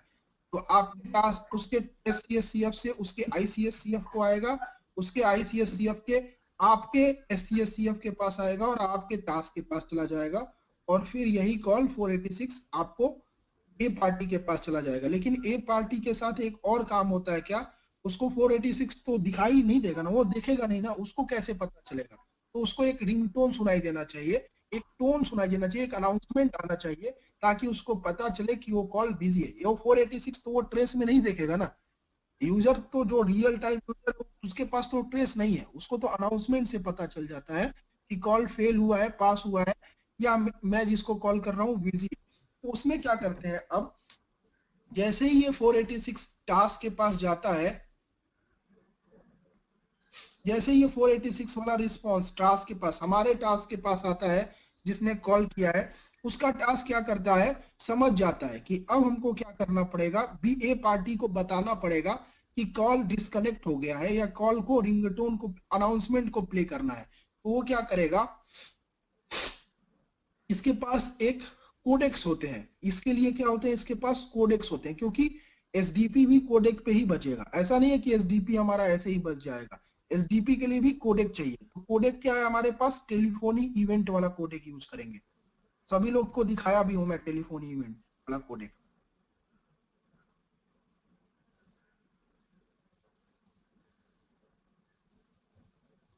अब इसके लिए जो हमारा कोडेक था 96 97 मैंने बताया था, लिखना है तो लिख लो फिर से।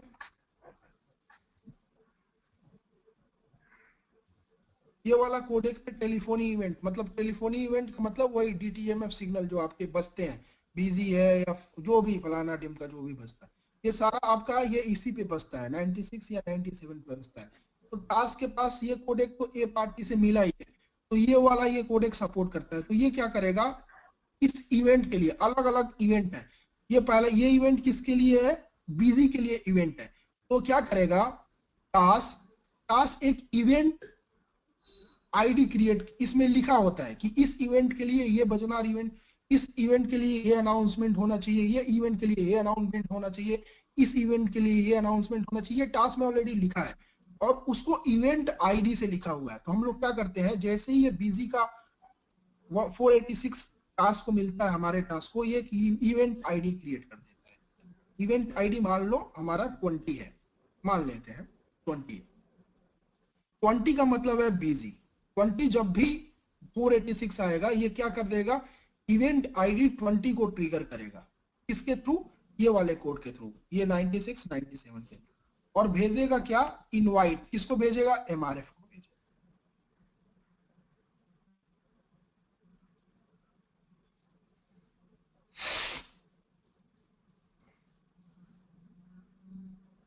सेम यही एमआरएफ भेजेगा किसको, वॉइस मेल सर्वर को। फिर से यहां से आ जाएगा 183 सेशन इन प्रोग्रेस, सेम। अब फिर वही कॉल फ्लो बना दो, यही आपका 180 रिंगिंग, ये आपका जैसे ही 180 रिंगिंग आएगा, आपका अनाउंसमेंट क्या हो जाएगा, बच जाएगा। जो आप अनाउंसमेंट सोचते हो वही अनाउंसमेंट आपका यहाँ पे बच जाएगा। यही है यही आपके क्वेश्चन का आंसर। टास्क एमआरएफ के पास जाएगा, एमआरएफ वॉइस मेल सर्वर के पास जाएगा, वॉइस मेल सर्वर से आपका बच जाएगा। आपने अगर सिप का एक कॉल फ्लो सुना होगा, म्यूजिक ऑन होल्ड, वैसा ही ये है कॉल फ्लो।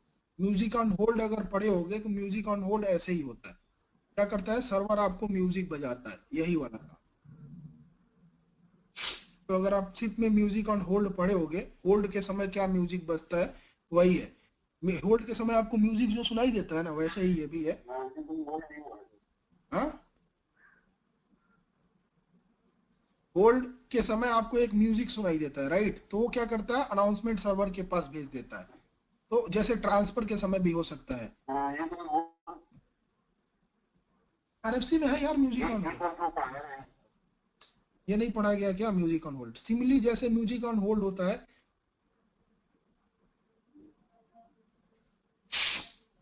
अनाउंसमेंट में इसका क्या क्वेश्चन है, अनाउंसमेंट को कौन से फाइल फॉर्मेट में अपलोड करते हैं, ये भी क्वेश्चन मेरे से। हाँ ओके, ये वाला जो हमारा क्वेश्चन है, इनका पूछ रहा है कि कौन से फॉर्मेट में लिखते हैं, तो दादा इसको लिखते हैं एक्सएमएल में, एक्सएमएल फाइल में ही लिखते हैं हमेशा इसको। ओके, एक्सएमएल में लिखा जाता है, इवेंट आईडी हमारा होता है, इस इवेंट आईडी के थ्रू टास्क भेज देता है एमआरएफ को, एमआरएफ भेज देता है वॉइस मेल सर्वर को, वॉइस मेल सर्वर प्ले कर देता है उसी अनाउंसमेंट को जो आप बोल रहे हो। Event ID 20। Sir 2-4 event ID तो दिए, अच्छा रहेगा। हाँ, 2-4 इवेंट आईडी सर, जैसे बिजी क्या होता है, वो हर कंपनी अपने अपने हिसाब से बनाती है ना। तुम अपने हिसाब से, वो रॉन्ग बोला था एक्सएमएल नहीं होता, वो गलत है। हम लोग XML ही भेजते हैं। टास्क में हमेशा ही लैंग्वेज में हमारे यहाँ XML भी यूज होता है। आप अगर किसी कंपनी को बोल रहे हो नहीं तो हमारे यहाँ यही यूज होता है, उसके यहाँ हो सकता है दूसरा यूज होता हो, है ना। तो ऐसा नहीं है कि हर कंपनी अपना अपना अलग, जैसे ये बोल रहा है इवेंट आईडी। इवेंट आईडी हर कंपनी अपने अपने हिसाब से क्रिएट करेगी, कोई इसका रूल नहीं है, स्पेसिफिकेशन नहीं है ना। तो वो अपने अपने हिसाब से इवेंट आईडी को क्रिएट कर सकते हैं। तो आप कोई भी इवेंट आईडी बता सकते हो, ABCD भी बता सकते हो, ऐसा नहीं। ओके। सर एक और था सर, जो आपने रेफर लिखवाया था उसका रिस्पॉन्स 200 ओके लिखवाया था, और जब राम सर ने लिखवाया था तो वो 202 लिखवाया था। दोनों में सही कौन सा है सर? रिफर ओके, रिफर का 202 आएगा, एक्सेप्टेड 202 आएगा।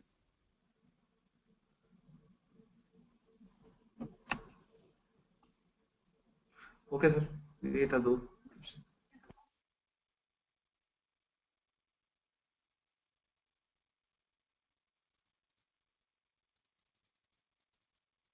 तो देखो दोस्त, सेटिस्फाइड नहीं है तो कोई क्या कर सकता है, लेकिन हाँ यही इसका आंसर है। अब वो नहीं सेटिस्फाइड हो रहा है तो कोई क्या कर सकता है ना। XML फाइल में लिखते हैं, XML फाइल में हम लोग उसको क्या करते हैं, अपलोड कर देते हैं टास्क में और MRFP में। और वो नहीं मान रहा है तो आप क्या कर सकते हो। बहुत सारी चीजें हैं नहीं लोग मानते हैं। ऐसा नहीं है कि उसको भी सब चीज पता है, हर कंपनी में अलग अलग काम होता है ना। तो अगर वो नहीं सेटिस्फाइड हो रहा है तो आप क्या कर सकते सर एक और डाउट था मेरा सर। हो। सर आपने लिखवाया था कि MR इंटरफेस यूज होता है टास्क और MRF के अंदर, के बीच में, और SCSF और MRF के बीच में भी MR इंटरफेस यूज होता है सर। हाँ हाँ, उसके बीच में भी यूज होता है। जो हम लोग क्या करते हैं कि हमारे पास प्रॉब्लम था कि कैसे हम लोग अनाउंसमेंट को, मतलब अगर कॉन्फ्रेंस कॉल होगा तो कैसे हम लोग इसको करेंगे। तो इसी के लिए हम लोग क्या कर दिया, टास्क को इंटीग्रेट कर दिया MR इंटरफेस के थ्रू। ओके, तो MR इंटरफेस के थ्रू हम लोग इसको इंटीग्रेट कर दिए, एल्स हमारा कॉन्फ्रेंस कॉल कराना मुश्किल हो जाता। ओके। और अगर तुमसे कोई पूछे कि हमारा जो सीट है या कोई भी है, तो आप XML या एक्सेल ये दोनों में ही बोल सकते हो। एक्सेल में भी आप लिख सकते हो, लेकिन एक्सेल बहुत ज्यादा यूज नहीं किया जाता है। जितने भी स्क्रिप्टिंग है वो XML को ही यूज करते हैं, है ना। तो अगर आपसे कोई बोल रहा है कि हमारे एक्सेल में भी लिख सकता है वो, लेकिन Excel is not a perfect way to make any script. किसी भी स्क्रिप्ट आज के टाइम पे XML पे ही लिखा जाता है। Okay okay. सर।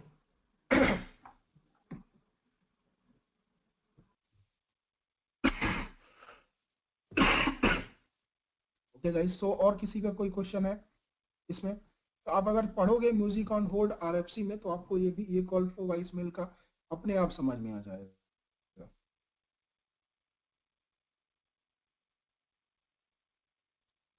तो RFC किस में है? 5359 में आई थिंक। हमारा कॉल फ्लो किस में है?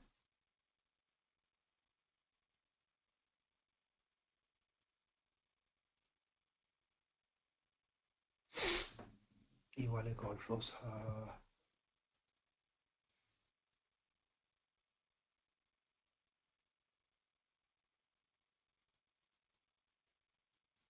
5359 में ही है ना।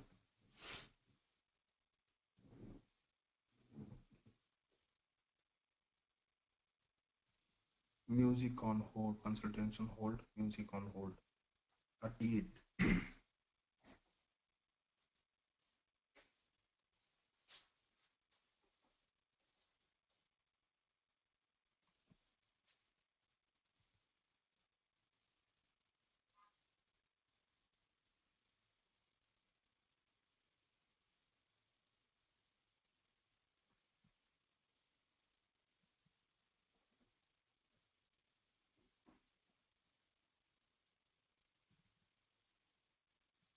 ये है,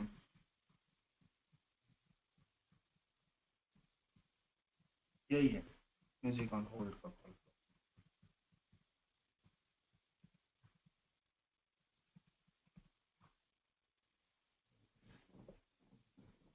तो ये भी बना लेना और ध्यान रखना, कोई पूछ सकता है आपसे कि म्यूजिक ऑन होल्ड कैसे होता है। ऐसे ही आपका जैसे ये बज रहा है ना, ऐसे ही वहां पे डिफर जाएगा, नोटिफाई आएगा, मतलब इनवाइट तो डेफिनेटली जाएगा।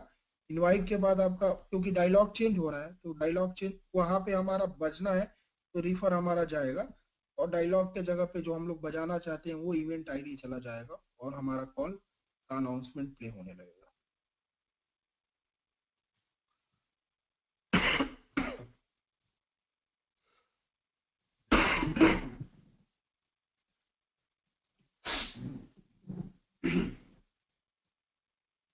तो गाइस, सो नेक्स्ट हमारा क्या है, एलटी अटैच है। एलटी अटैच हम लोग कल देखेंगे, क्योंकि आज तो कंप्लीट नहीं हो पाएगा आधे घंटे में, उसको 2 घंटा 2.5 घंटा लगता है कंप्लीट होने में। तो कल हम लोग देखेंगे, तब तक हम लोग जो टेस्टिंग का पार्ट बच चुका है वही कंप्लीट कर लेते हैं, कि टेस्टिंग के हमारे जितने भी पार्ट बच चुके हैं उसको हाफ एन आवर में कंप्लीट कर लेते हैं अभी। तो एलटी का हमारा कंप्लीट हो चुका है।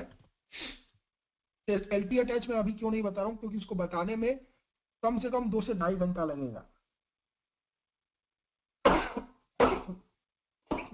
और अभी आधा भी कंप्लीट नहीं हो पाएगा, मतलब 10% 15% कंप्लीट होगा। तो कल हम लोग पूरा एक ही बार में कंप्लीट कर लेंगे उसको। तो टेस्टिंग को आप लोग जब देख रहे थे कल, तो मैं क्वेश्चन पूछता जाऊंगा, जो जो कल कॉल में था वो बताएगा, मतलब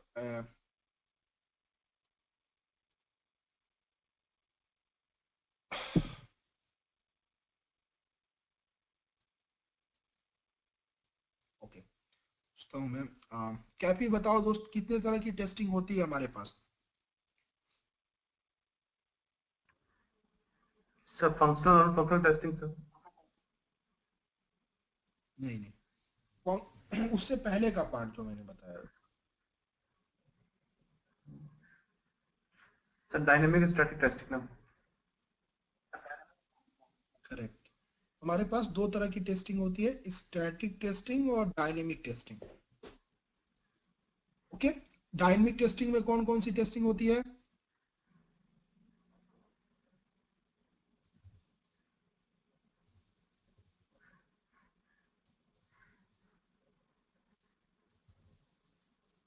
डायनेमिक में कौन कौन सी होती है?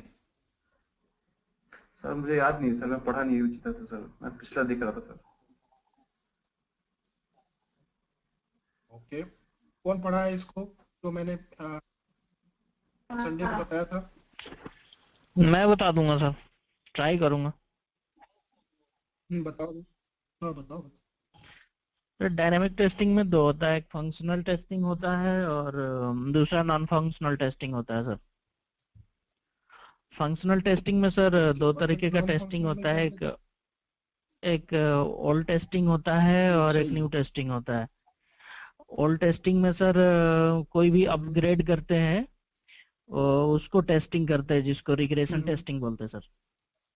और इसमें कुछ नया अगर ओके। ऐड होता है कोई फंक्शन, तो उसको न्यू फंक्शन में टेस्ट करते हैं। जैसे हम्म, अगर SRBCC अपग्रेड करना हो तो न्यू टेस्टिंग में भी होगा और उसका हम्म, रिग्रेशन टेस्टिंग भी होगा।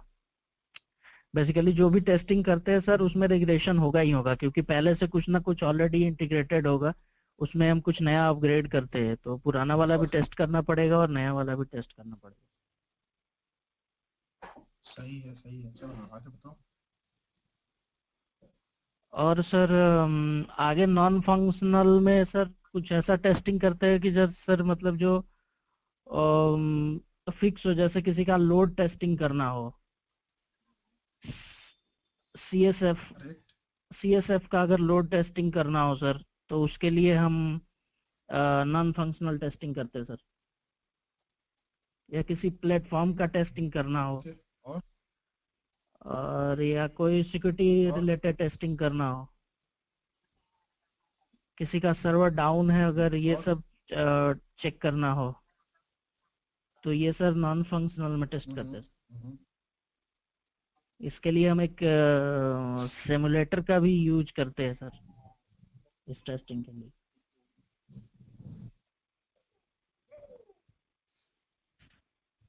और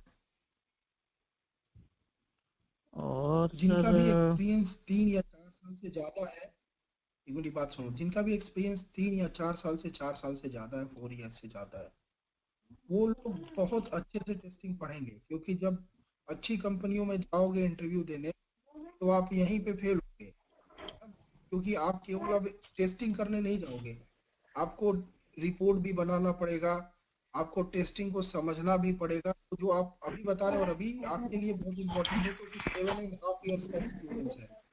तो आपको अगर 7 साल या 7.5 साल को कम करना है, तो आपको बताना पड़ेगा एक तो लीड की तरह, क्योंकि आप बोल रहे हो कि 18 लाख या 20 लाख का पैकेज भी है, तो उसको कंपनसेट, है ना। तो ये सारा चीज आपको आना चाहिए कि टेस्टिंग कैसे करोगे, प्लानिंग कैसे करोगे, आगे जाके सबको सीखना है। लेकिन देखो, जिसका 2 साल का एक्सपीरियंस है, उसको अभी वो उसी में खुश है, लेकिन आगे जाके सबको इसको सीखना है कि कैसे करेंगे। तो ये टेस्टिंग इतना वास्ट है, हम भी समझते हैं, सभी लोग सीखते हैं। तो यही मेन है आपका, टेक्निकल पार्ट से भी ज्यादा इम्पोर्टेंट ये पार्ट है, क्योंकि अगर आपको काम नहीं पता है करना क्या है, तो आपको प्रॉब्लम हो जाएगा। इसलिए मैं हमेशा ही बोलता हूँ, टेस्टिंग को समझो। अगर टेस्टिंग को एक बार समझ गए, तो टेक कॉल फो वगैरह उतना इम्पोर्टेंट नहीं है, जितना प्रोसेस को समझना इम्पोर्टेंट है। तो रवि या जिनका भी एक्सपीरियंस 4 साल के ऊपर है, वो अभी से ग्रैब करना स्टार्ट कर दें। जिनका भी एक्सपीरियंस 2 साल या 2.5 साल है, उनके लिए उतना टफ नहीं है, क्योंकि उनसे इतना टफ नहीं पूछा जाएगा। उनको अभी रिसोर्स की तरह काम कराया जाएगा, मतलब उनको टेस्टिंग कराया जाएगा, रिपोर्ट या मैनेजमेंट, ये सब प्रोसेस अभी उनको समझाया नहीं जाता है, या धीरे धीरे वो खुद समझते हैं। लेकिन सबको अल्टीमेटली वहीं जाना है ना। आपका मेन गोल वहीं पे जाके आपको पटकना है, चाहे कुछ भी कर लो, मैनेजमेंट आपको करना ही पड़ेगा। चाहे आप सोल्यूशन आर्किटेक्ट बन जाओ, चाहे कुछ भी बन जाओ, मैनेजमेंट तो आपको करना ही पड़ेगा। तो ये मैनेजमेंट के पार्ट है। तो डायनेमिक जो हमारा टेस्टिंग था, उसके 2 पार्ट थे, एक फंक्शनल टेस्टिंग है, एक non functional testing. Functional testing वाले पार्ट में फंक्शनलिटी को टेस्ट करते हैं, जैसे रिग्रेशन करना, पुरानी चीजों को चेक करना। नई चीजों को चेक करने के लिए हमारे पास अलग अलग हो गए थे। जैसे अगर हमको केवल एमएमई में चेंज करना है, तो उस समय हम लोग जो एमएमई को टेस्ट करेंगे, उसको हम लोग बोलेंगे मॉड्यूल टेस्टिंग या यूनिट टेस्टिंग। एमएमई और एचएसएस को जोड़ दिया जाएगा, तो उस समय जो टेस्टिंग बोलेंगे उसको हम लोग बोलेंगे इंटीग्रेशन टेस्टिंग। और सबको जोड़ दिया गया और एक सिस्टम बन गया, तो उसको जब टेस्ट करेंगे तो उसको हम लोग बोलेंगे सिस्टम टेस्टिंग। अब इस फंक्शनल के अंदर हमारे पास अलग अलग प्रोसीजर्स हैं। जैसे एक और भी प्रोसीजर है, लाइव टेस्टिंग करते हैं, उसको हम लोग बोलते हैं यूजर एक्सेप्टेंस टेस्टिंग। हर का अलग अलग फेज है। जैसे इंटीग्रेशन के समय जो टेस्ट करते हैं उसको इंटीग्रेशन टेस्टिंग बोलते हैं। डिप्लॉयमेंट के बाद जो टेस्टिंग करते हैं, जो आप डिप्लॉयमेंट करोगे उसके बाद जो टेस्टिंग होगा, उसको हम लोग बोलेंगे एक्सेप्टेंस टेस्टिंग या यूजर एक्सेप्टेंस टेस्टिंग बोलते हैं। नॉन फंक्शनल टेस्टिंग में बहुत सारी टेस्टिंग है, जैसे लोड टेस्टिंग बोला रवि ने, सही है। अगर हम प्लेटफॉर्म को चेंज कर रहे हैं, क्लाउड पे जा रहे हैं, फिजिकल से क्लाउड पे जा रहे हैं, तो प्लेटफॉर्म को टेस्ट कर रहे हैं। और जैसे सिक्योरिटी के पैच डाल रहे हैं, तो सिक्योरिटी टेस्टिंग करना पड़ेगा। अगर हम लोग रेजिलेंसी, मतलब एक नोड डाउन है दूसरा नोड अप है, तो ऐसे टाइप की टेस्टिंग करेंगे तो रेजिलेंसी टेस्टिंग बोलेंगे। ये सारे टेस्टिंग आपके नॉन फंक्शनल पार्ट में बनती है। तो ये आपको अपने ऊपर मैं छोड़ देता हूँ कि आपको कितना अच्छे से इसको समझना है, ये आपके ऊपर है। देखो, मैं बार बार बोल सकता हूँ, लेकिन ये पढ़ना आपको ही पड़ेगा कि कितना आपको इंटरेस्ट है, आगे जाके इसको आपको करना ही है। तो जितने भी लोग हैं, वो इसको समझना स्टार्ट कर दे कि क्या होता है टेस्टिंग, कैसे करते हैं टेस्टिंग, क्या क्या प्रोसेस है टेस्टिंग का। ये इम्पोर्टेंट है, ये आपको इम्पोर्टेंट है, ये पूछा जाएगा। आगे नहीं पूछा जाएगा तो ऑफिस में भी काम करोगे तब भी पूछा जाएगा, है ना। अब मैं ये सारा चीज बता चुका था। अब हम लोग आते हैं क्या कि सॉफ्टवेयर डेवलपमेंट लाइफ साइकिल क्या होता है और डिफेक्ट लाइफ साइकिल क्या होता है। आज मैं बता के यहाँ पे ही खत्म कर दूंगा, आगे की मर्जी आपकी है। आप पढ़ना चाहते हो तो पढ़ो, बुक मैंने दे दिया है। अगर मेरे से कुछ पूछना है तो इसके बारे में आप पूछ सकते हो, है ना।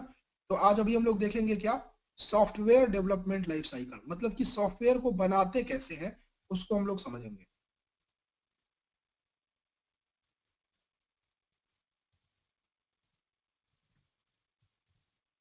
ये है SDLC बोलते हैं। तो आपको अगर इंटरव्यू में कोई पूछ रहा है कि सॉफ्टवेयर डेवलपमेंट लाइफ साइकिल का क्या मॉडल है, पूछते हैं इंटरव्यू में कि सॉफ्टवेयर डेवलपमेंट लाइफ साइकिल क्या है या सॉफ्टवेयर को कैसे बनाया जाता है, तो ये इसका क्वेश्चन का यही आंसर आपको बताना है जो मैं बता रहा हूँ कि सॉफ्टवेयर को बनाने के समय हमारे पास क्या क्या प्रोसेस यूज करते हैं।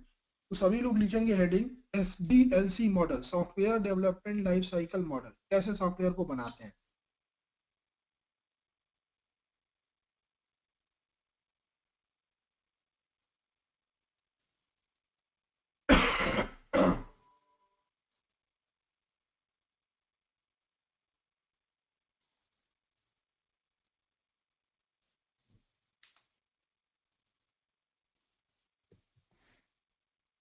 देखो देख, सॉफ्टवेयर को बनाने के लिए किसी भी चीज को बनाना है तो सबसे पहले आपको क्या करना पड़ेगा, सबसे पहले आपको समझना पड़ेगा कि कैसे बनाना है, क्या बनाना है, इस चीज को कैसे बनाने के लिए क्या क्या जरूरत है। तो सबसे पहले जो फेस आता है किसी भी सॉफ्टवेयर को बनाने का, उसको हम लोग बोलते हैं प्लानिंग।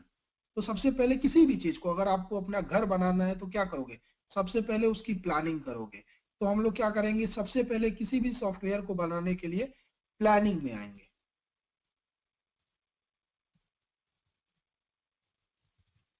प्लान करेंगे कि कैसे सॉफ्टवेयर को बनाया जाएगा। अब देखो, प्लानिंग में अगर मान लो कोई आपसे यहाँ पे कोई क्वेश्चन पूछ दे कि आपका engagement software development life cycle में कहाँ पे होता है, तो आपको मैं अभी पूछूंगा ये पूरा ड्रॉ करवा के, आपसे मैं ये पूछूंगा कि आपका इन्वॉल्वमेंट कहाँ पे होता है। और बेहतर क्या होगा, अगर राइट क्वालिटी का सॉफ्टवेयर हमको प्रोड्यूस कराना है कि क्वालिटी बहुत अच्छी हो और उसमें कोई प्रॉब्लम ना हो सॉफ्टवेयर में, तो आपका इंगेजमेंट कहाँ पे हो जाना चाहिए। इंगेजमेंट मतलब आप कहाँ पे काम करना स्टार्ट कर देना चाहिए। तो सबसे पहले किसी भी सॉफ्टवेयर को बनाने के लिए उसकी प्लानिंग होना बहुत जरूरी है। प्लानिंग का मतलब ऐसा नहीं होता है कि केवल कि दो दो फ्लोर का घर बनाना है। आप जब 2 फ्लोर का घर बनाने का सोचते हो तो उस समय उसके हिसाब से ही प्लानिंग करते हो कि आपके पास कितने पैसे हैं, कितने रिसोर्सेस लगेंगे, कितने नहीं लगेंगे। अगर अच्छी प्लानिंग नहीं हुई किसी भी चीज की तो वो अच्छे से बन नहीं सकता है। तो planning is a basic idea, वहीं पे ही किसी भी सॉफ्टवेयर की प्लानिंग बहुत इंपॉर्टेंट होती है कि कैसे बनाएंगे, कोई इशू आएगा तो उसको कैसे मिटिगेट करेंगे। ये सारा प्लानिंग का ही, प्लानिंग फेज का ही हम लोग स्टार्टिंग में ही ये सारा चीज डिस्कस कर लेते हैं और समझ लेते हैं कि क्योंकि किसी भी चीज को बनाने में आगे जाके भी प्रॉब्लम आ सकता है। तो ये सारा जो प्रोसेस है ये प्लानिंग में किया जाता है। जैसे ही प्लानिंग खत्म हो जाती है, अगला स्टेप की तरफ हम लोग बढ़ते हैं और इसको डिफाइन करना स्टार्ट कर देते हैं कि क्या क्या डिफिनीशन, क्या क्या हमको लगेगा, ये हम लोग डिफाइन करते हैं। तो प्लानिंग के बाद अगला जो स्टेप है उसको हम लोग बोलते हैं डिफाइनिंग। डिफाइन करना मतलब कि अगर हम एक घर के बारे में समझे, एक घर बनाने, क्योंकि सॉफ्टवेयर में बोलूंगा तो आपको समझ में नहीं आएगा। यहीं से सॉफ्टवेयर को स्क्रैच, स्क्रैच का मतलब जो सॉफ्टवेयर को एकदम नया बनाना, एकदम नए से बनाना, उसको हम लोग स्क्रैच बोलते हैं। तो किसी भी सॉफ्टवेयर को एकदम अगर स्क्रैच से बनाया जाए तो उस समय बहुत काम करना पड़ता है, एकदम नया बनाना। अब कोई घर बना बनाया है तो उसके ऊपर आप डबल डबल फ्लोर या थर्ड फ्लोर फोर्थ फ्लोर बना सकते हो, क्योंकि आपको उसके समय कम काम करना पड़ेगा। तो ये हम लोग अभी समझ रहे हैं कि सॉफ्टवेयर को एकदम शुरू से ही कैसे बनाते हैं, एकदम नया सॉफ्टवेयर कैसे आता होगा। तब किसी को कोई आइडिया नहीं होगा, अपडेट अपग्रेड ये सब कोई प्रॉब्लम नहीं है, ये ऑलरेडी हो चुका है। तो उस समय आपको ज्यादा प्रॉब्लम नहीं होता है। लेकिन जब किसी भी चीजों को एकदम नए से बनाते हैं तो आपको प्रॉब्लम होता है।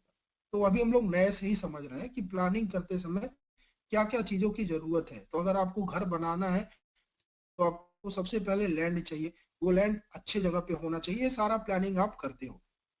फिर उसके बाद आप अपनी कॉपी पेन में ये सब लिखना स्टार्ट कर देते हो। इसका मतलब आप इसको डिफाइनिंग स्टार्ट करने लगते हो। जैसे ही आपको ये सारा आइडिया लग जाता है, आप इसकी क्या करने लगते हो, डिजाइनिंग। मतलब कि कहाँ पे क्या होगा, स्टोर रूम कहाँ पे होगा, ये सारा चीज आप इस पे करना स्टार्ट कर देते हो। तो इसको हम लोग बोलते हैं नेक्स्ट स्टेप इज डिजाइनिंग।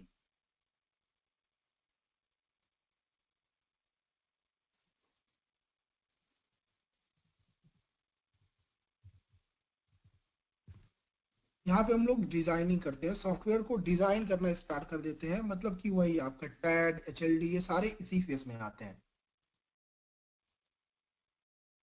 जैसे ही ये सारे आ जाते हैं, अब हम लोग क्या करते हैं, घर को बनाना स्टार्ट कर देते हैं। मतलब लेबर आ गया, जो हमारे पास घर बनाने वाला वो होता है, क्या बोलते हैं मजदूर उसको, राजमिस्त्री बोलते हैं, वो आ गया, ये सारे लोग आ गए तो घर को बनाना स्टार्ट कर दिया जाता है, तो उस समय हम लोग बोलते हैं बिल्डिंग।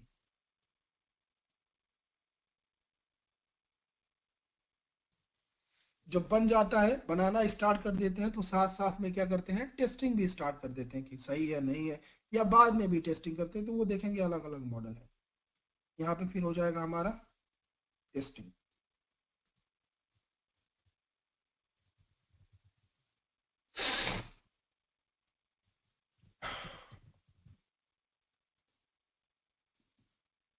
इसके बाद आपका आता है डिप्लॉयमेंट।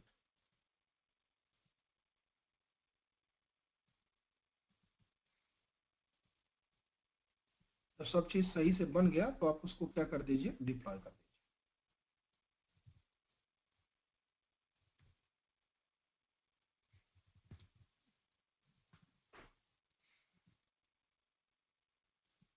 प्लानिंग हुआ सबसे पहले, प्लानिंग के बाद हमने क्या किया, डिफाइन किया, डिफाइन करने के बाद डिजाइन किया, डिजाइन करने के बाद बिल्ड किया, बनाया, बनाने के बाद हमने क्या किया, टेस्ट किया, टेस्ट करने के बाद उसको डिप्लॉय कर। यही है आपका सॉफ्टवेयर डेवलपमेंट लाइफ साइकिल। इसको बना लो सभी लोग।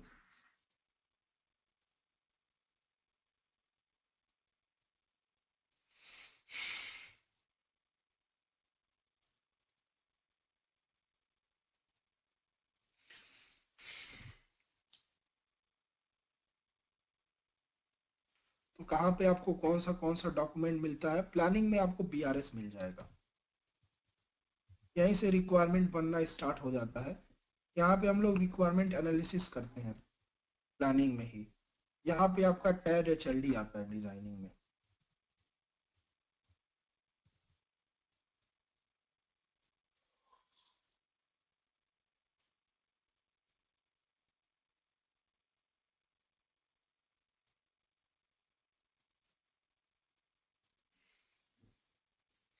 सभी लोग इसको ड्रॉ कर लो। तो अगर आपसे सॉफ्टवेयर डेवलपमेंट लाइफ साइकिल बोलेगा तो यही आपको साइकिल बनाना है।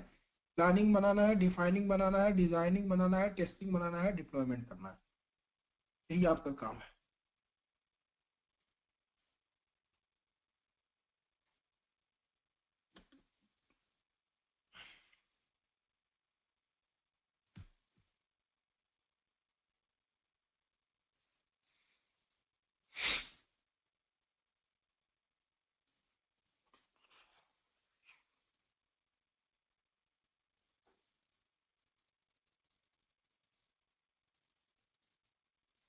हो गया ड्रॉ?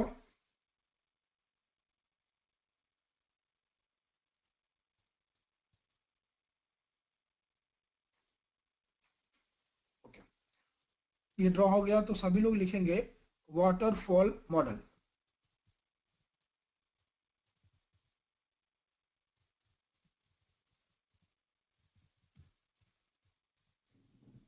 अब क्या है उसको समझते हैं। तो ये ऐसे ही सॉफ्टवेयर बनता है। ये सॉफ्टवेयर को बनाने का तरीका है। ऐसे सॉफ्टवेयर को बनाते हैं, प्लान करते हैं, डिफाइन करते हैं, डिजाइन करते हैं, बिल्ड करते हैं, टेस्ट करते हैं और डिप्लॉय कर देते हैं। ये फाइनल स्टेज है। इन बनाने के तरीकों को इन बनाने को तरीकों को हम लोग मॉडल के थ्रू पढ़ते हैं। ये स्टेप इतने ही है, स्टेप इतने ही है। अब हर कंपनी अपने अपने हिसाब से इस स्टेप को चेंज करती है, अलग अलग टेस्ट करती है। तो अलग अलग मॉडल को इजाद किया गया, अलग अलग मॉडल को बनाया गया है। तो उनमें से कुछ मॉडल बहुत कॉमन है जिसको कंपनियां फॉलो करती हैं। जैसे यही हमारा तरीका है, ये तरीका है हमारा सॉफ्टवेयर बनाने का। प्लान कीजिए, डिफाइन कीजिए, डिजाइन कीजिए, बिल्ड कीजिए, टेस्ट कीजिए और डिप्लॉय कर दीजिए। यही आपका तरीका है बनाने का। अब इन बनाने के तरीकों को, इस वे को हर कंपनी अलग अलग तरह से अप्रोच में लाती है, अलग अलग तरीके से इसको अडॉप्ट करती है। तो उसके कुछ अलग अलग मॉडल हैं जिसको आपको पढ़ना है। तो जैसे उन्हीं में मॉडल में आता है waterfall model, iterative model, spiral model, big bang model, V model, agile. ये सारे इन्हीं प्रोसेस को अडॉप्ट करने का एक तरीका है। ये जितने भी प्रोसेस है इनको एक कैसे अडॉप्ट किया जाएगा, कैसे कंपनीज इनको समझेंगी। अपने अपने कंपनी, हर एक कंपनी अलग अलग तरीके से काम करती है। तो आपसे अगर इंटरव्यू में कोई पूछ दे कि आप में आपके कंपनी में कौन से मॉडल में काम होता है, तो आप फंस जाओगे, अरे यार ये क्या पूछ रहा है। तो आपसे यही वो पूछना चाहता है कि आपकी कंपनी ये जो सॉफ्टवेयर के प्रोसेस है, ये सॉफ्टवेयर बनाने का ये जो तरीका है, इसको कैसे करती है, उसी को मॉडल बोलते हैं। तो जैसे waterfall model, V model, spiral model, iterative model, big bang या एजाइल, ये सारे जो तरीके हैं ये प्रोसेस को अडॉप्ट करने के। तो ये एक आपका तरीका है सॉफ्टवेयर को बनाने का। अब इनके मॉडल क्या क्या है, तो पहला है वाटरफॉल मॉडल, इसके बारे में लिख लो। वाटरफॉल मॉडल,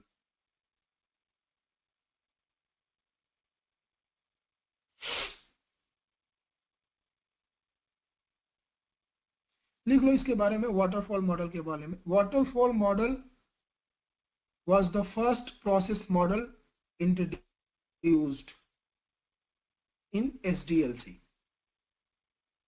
तो ये सबसे पहले अगर कोई मॉडल आया, सबसे पुराना अगर कोई मॉडल है तो ये वाटरफॉल मॉडल ही है, सबसे पुराना। अगर कोई मॉडल बनाया गया है तो सबसे पहला मॉडल यही है, waterfall model.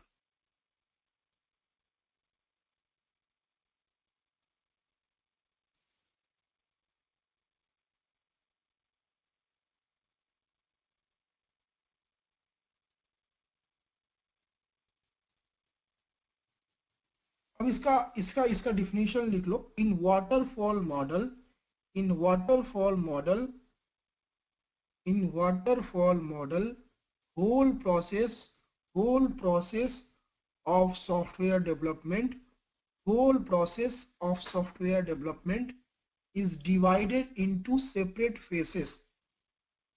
Whole process of software development is divided into separate phases, and each phase is and each phase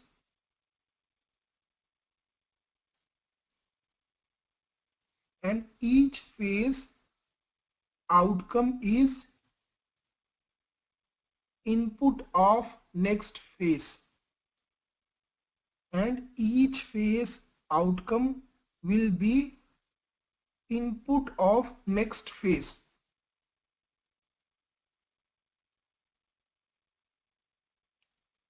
तो इसमें मैंने क्या लिखवाया कि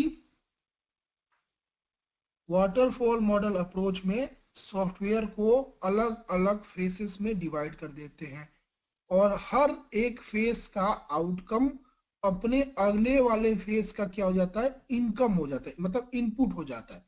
तो मतलब ये क्या कहता है सॉफ्टवेयर डेवलपमेंट लाइफ साइकिल ये वाला, कि इसको अलग अलग फेज में तोड़ देंगे। जैसे प्लानिंग को पहले फेज में तोड़ेंगे, फिर डिफाइनिंग को दूसरे फेज में, डिजाइनिंग को तीसरे फेज में, बिल्डिंग को चौथे फेज में, टेस्टिंग को पांचवें फेज में और डिप्लॉयमेंट को छठे फेज में।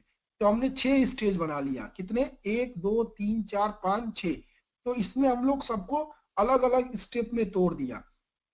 अब इसमें क्या करता है, पहले प्लानिंग करेंगे, प्लानिंग करेगा, फिर उसके बाद दूसरा, जब पहला खत्म हो जाएगा तब डिफाइनिंग करेगा, फिर जब दूसरा खत्म हो जाएगा तब डिजाइनिंग करेगा, और जब तीसरा खत्म हो जाएगा तब चौथा बिल्डिंग करेगा, फिर पांचवा डिजाइनिंग। तो इसमें साथ साथ में काम नहीं करते हैं। पहला खत्म हो जाता है फिर दूसरा करते हैं, फिर दूसरा खत्म हो जाता है फिर तीसरा करते हैं, फिर तीसरा खत्म हो जाता है फिर चौथा करते हैं, और इसे करते करते चलते हैं। यही हमारा वाटरफॉल मॉडल। तो समझ में आया? वाटरफॉल मॉडल में सॉफ्टवेयर के जितने भी प्रोसेस हैं उनको अलग अलग स्टेप में तोड़ लेते हैं, और पहले पहला स्टेप कंप्लीट करते हैं, फिर दूसरा स्टेप कंप्लीट करते हैं, फिर तीसरा स्टेप, फिर चौथा, और फिर पांचवा छठा करते हैं।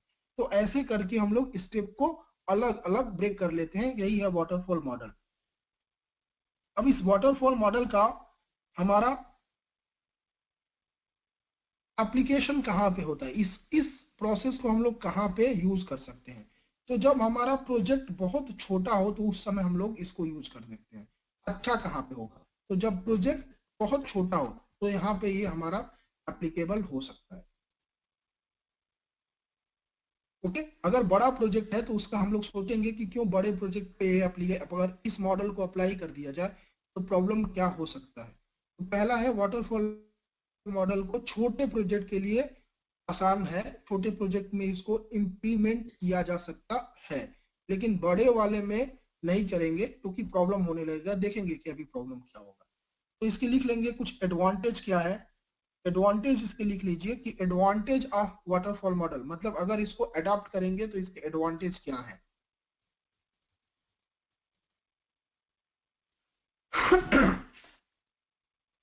पहला है बहुत सिंपल है और सबको समझ में आता है, तो सिंपल एंड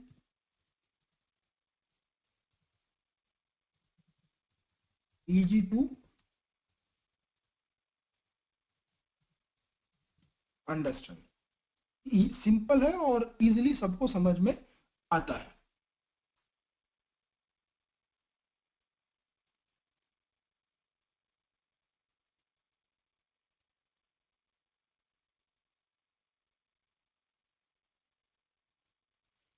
और इजी है काम करना, इजी टू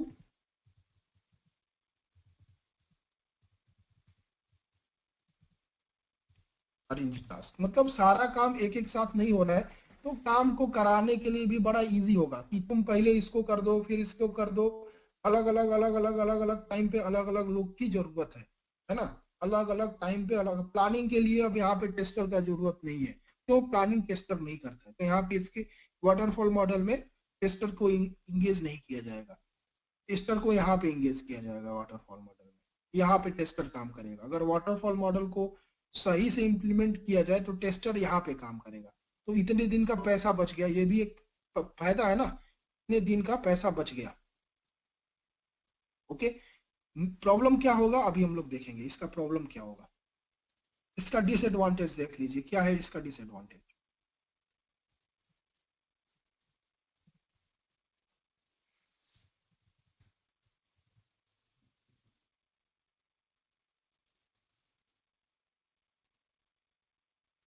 अब इसमें प्रॉब्लम क्या है कि रिस्क बहुत ज्यादा है।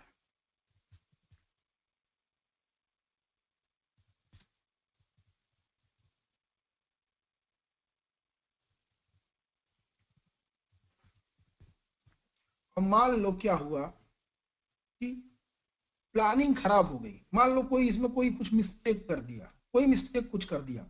अब इसका पता कब लगेगा हमको कि प्लानिंग खराब हुई है, इसका पता कब लगेगा, यहाँ पे पता लगेगा टेस्टिंग करते समय। तो इसमें क्या होगा, बहुत रिस्क है, हाई रिस्क है। कोई भी चीज अगर मिस हो गई तो फिर पूरा का पूरा पीछे जाके करना पड़ता है। और मान लो प्लानिंग का रिस्क पता चला, प्लानिंग का कोई भी इशू पता चला यहाँ पे, क्योंकि यहाँ पे तो पता चला ही जाएगा लगभग लगभग चीज, तो प्लानिंग का कोई भी इशू यहाँ पे पता चलेगा तो जितने भी दिन आपने काम किए हैं वो सारा काम वेस्ट है, क्योंकि आपको फिर से पीछे जाना पड़ेगा। और पीछे कैसे जाएंगे, थोड़ी फिर यहाँ पे भी गलती हो जाएगा, यहाँ पे भी गलती हो जाएगा, यहाँ पे भी गलती हो जाएगा, और यहाँ पे गलती है ही। तो यही प्रॉब्लम है इसमें, क्योंकि हर एक स्टेप एक दूसरे से लिंक्ड है, तो इसमें रिस्क होने का बड़ा प्रॉब्लम है। अगर यहाँ पे मान लो कोई यहाँ पे गलती हो गया तो यहाँ पे आना पड़ेगा, फिर यहाँ पे भी गलती होगा। ये तो 100% है कि यहाँ पे गलती होगी, क्योंकि इसका आउटपुट ही ये है, इनपुट है इसका। तो इसमें रिस्क और अनसर्टेनिटी बहुत ज्यादा है। यहाँ पे प्रॉब्लम यही है कि आप इतनी गलतियां, अगर एक भी गलती हो गई तो आपका पूरा का पूरा सॉफ्टवेयर को नए से बनाना पड़ता है, यही इसका प्रॉब्लम है। और है इसका मेन यही रीजन है, रिस्क और अनसर्टेनिटी।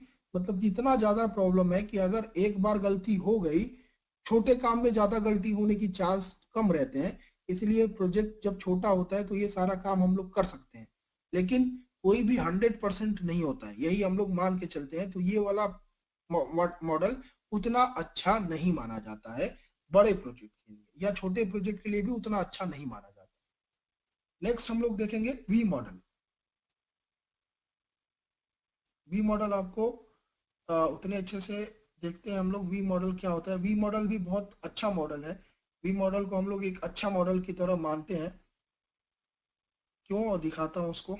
वी मॉडल लिखिए सभी लोग, verification and validation model.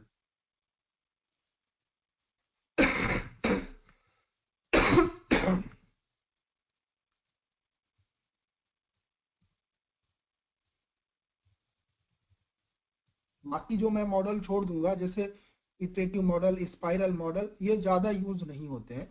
V model waterfall में इसलिए बता दिया कि बहुत सारी कंपनी में पूछ लेते हैं, लेकिन अगर आपसे पूछेगा कि क्या आपकी कंपनी में वाटरफॉल मॉडल यूज होता है, आप बोल देना नहीं, हमारे यहाँ नहीं यूज होता है, भी वाटरफॉल मॉडल नहीं यूज करते हैं, बहुत सारी कंपनी यूज करते हैं। ओके, तो मैं एक फोटो भेज देता हूँ, आप लोग सभी लोग उस फोटो को अपने अपने उसमें बनाएंगे, कॉपी में इसको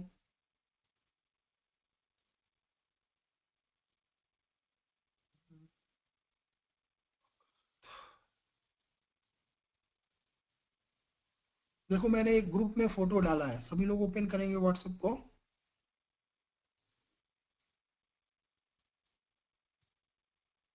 इस वी मॉडल को क्या बोलते हैं?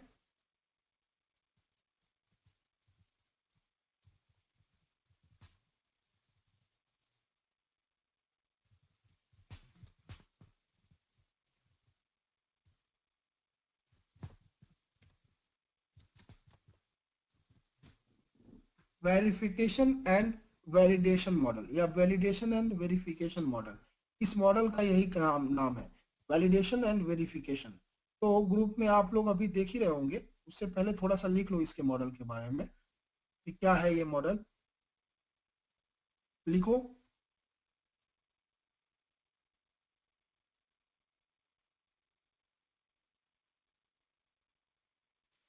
Under V model, under V model,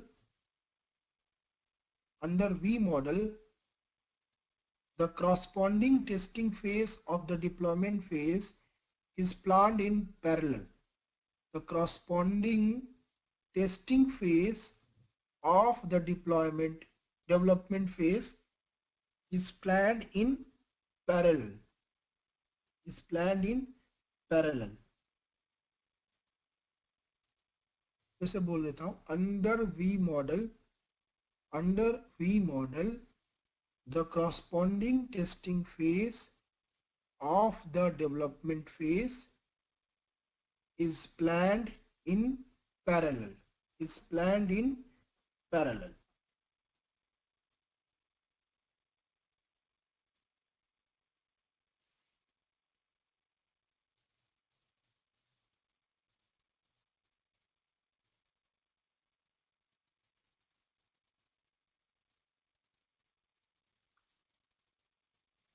तो अब देखते हैं क्या क्या इसके में क्या क्या बोल रहा है। तो हम लोग देखते हैं इसका सेंटर हमारा क्या है। इसका सेंटर जो है, आप लोग सभी लोग अपने ग्रुप में देखेंगे, तो यहाँ पे लिखा है क्या, कोडिंग। इसके सबसे नीचे वाले में लिखा है कोडिंग। अब इस कोडिंग से ही हमारा बिल्डिंग स्टार्ट हो जाता है, घर बनाना स्टार्ट कर देते हैं। जैसे प्लानिंग हुआ, डिफाइनिंग हुआ, डिजाइनिंग हुआ, उसके बाद हम लोग क्या कर देते हैं, बिल्डिंग। तो बिल्डिंग में क्या करते हैं, कोड को लिखते हैं। तो इसमें भी यही हमारा होगा और हर एक में टेस्ट करते जाएंगे, यही इसका मॉडल का मतलब है। तो यहाँ पे जैसे ये वाला एक ऐसे बना दिया है और ये वाला एक ऐसे बना दिया है। ओके, तो इसमें देखो हमारा क्या है कि मान लो अगर LTE को बनाना है, LTE को हमको डिजाइन करना है, LTE को डिप्लॉय करना है, तो LTE को किसी भी ऑपरेटर को नया LTE लेके आना है, तो उसको क्या करना पड़ेगा, हर एक नया मॉड्यूल लेके आना पड़ेगा। मतलब उसको बनाना पड़ेगा सबसे पहले MME, फिर S गेटवे, फिर P गेटवे, फिर PCRF, ये सारा उसको बनाना पड़ेगा। तो इन सबको हम लोग क्या बोलते हैं, अलग अलग मॉड्यूल बोलते हैं। इनको क्या बोलते हैं, अलग अलग मॉड्यूल। तो इसको हम लोग यहाँ पे मॉड्यूल बनाएंगे। तो यहाँ पे हम लोग मॉड्यूल को बनाएंगे, मॉड्यूल डिजाइनिंग इसको हम लोग बोलेंगे, मॉड्यूल को बनाएंगे। तो बनाते समय ही इसको टेस्ट कर लिया जाएगा, जैसे ही ये बनेगा उसी समय इसको टेस्ट कर लिया जाएगा। तो क्या होगा, इसमें कोई भी इशू नहीं होगा, है ना। तो इसीलिए इसको हम लोग जब इसमें टेस्टिंग करते हैं, तो मैंने बताया था कि जब मॉड्यूल को टेस्ट करते हैं तो हम लोग मॉड्यूल टेस्टिंग या यूनिट टेस्टिंग बोलते हैं। तो इस फेज को मॉड्यूल या यूनिट टेस्टिंग बोला जाता है। ओके, फिर उसके बाद हम लोग क्या बोलेंगे, अब इनको अलग अलग जोड़ेंगे, जो हमारा आर्किटेक्चर है उस हिसाब से जोड़ेंगे इनको। तो आर्किटेक्चर डिजाइन, देखो उसमें लिखा होगा नेक्स्ट स्टेप आर्किटेक्चर डिजाइन। तो आर्क डिजाइनिंग करेंगे। तो आर्क डिजाइनिंग जब हम लोग इनको जोड़ेंगे तो इंटीग्रेशन टेस्टिंग होगा। ये हमारा आर्क डिजाइनिंग हो जाएगा।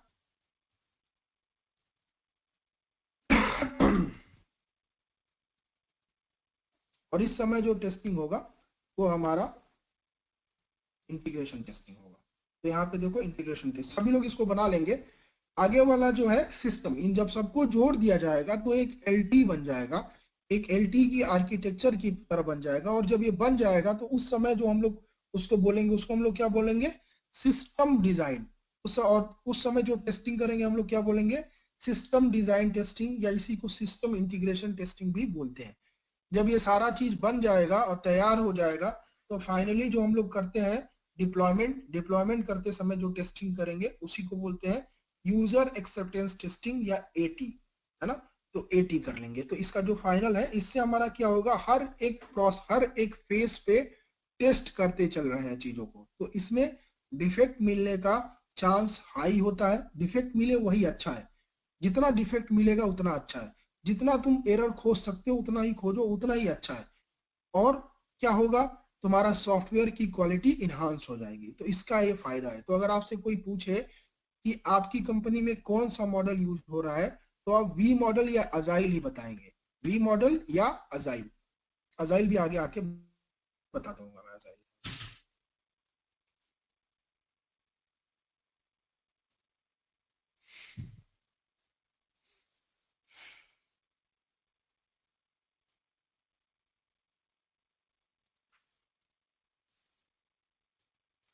समझ में आया?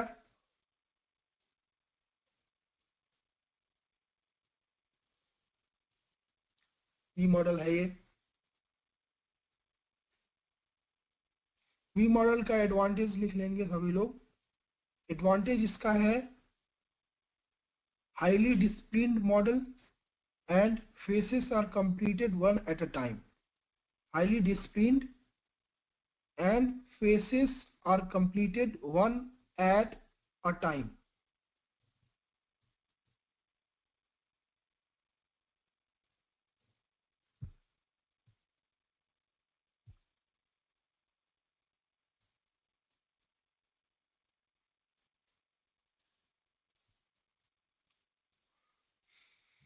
इसका डिसएडवांटेज क्या है?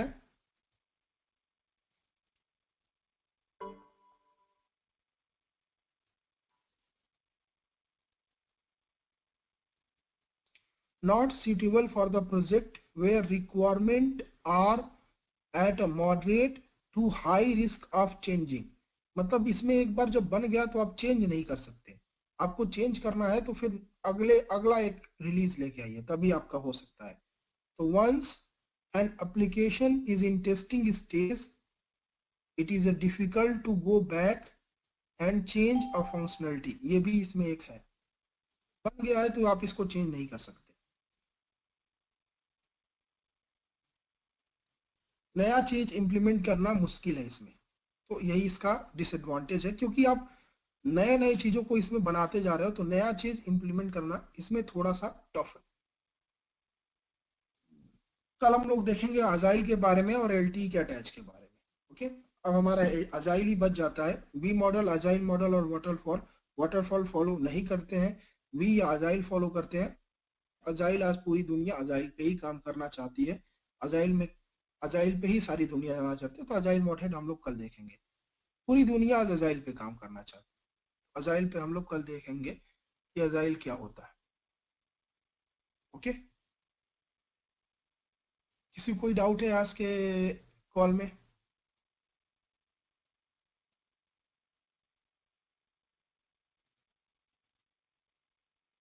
ओके गाइस, तो कल हम लोग देखेंगे एलटी अटैच और अजाइल के बारे में बात करेंगे। किसी को कोई डाउट है तो पूछ सकता है, एल्स हम लोग क्लास को आज के लिए क्लोज करेंगे। किसी को कोई डाउट है आज की क्लास में?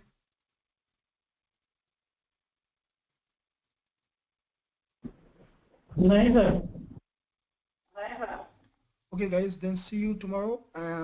कल के लिए थोड़ा अपना चेयर बांध के आना। कल हम लोग 2 घंटे तक बैठना पड़ेगा एक ही बार में, तभी वो खत्म होगा। Okay then, see you, bye, see you tomorrow, bye bye.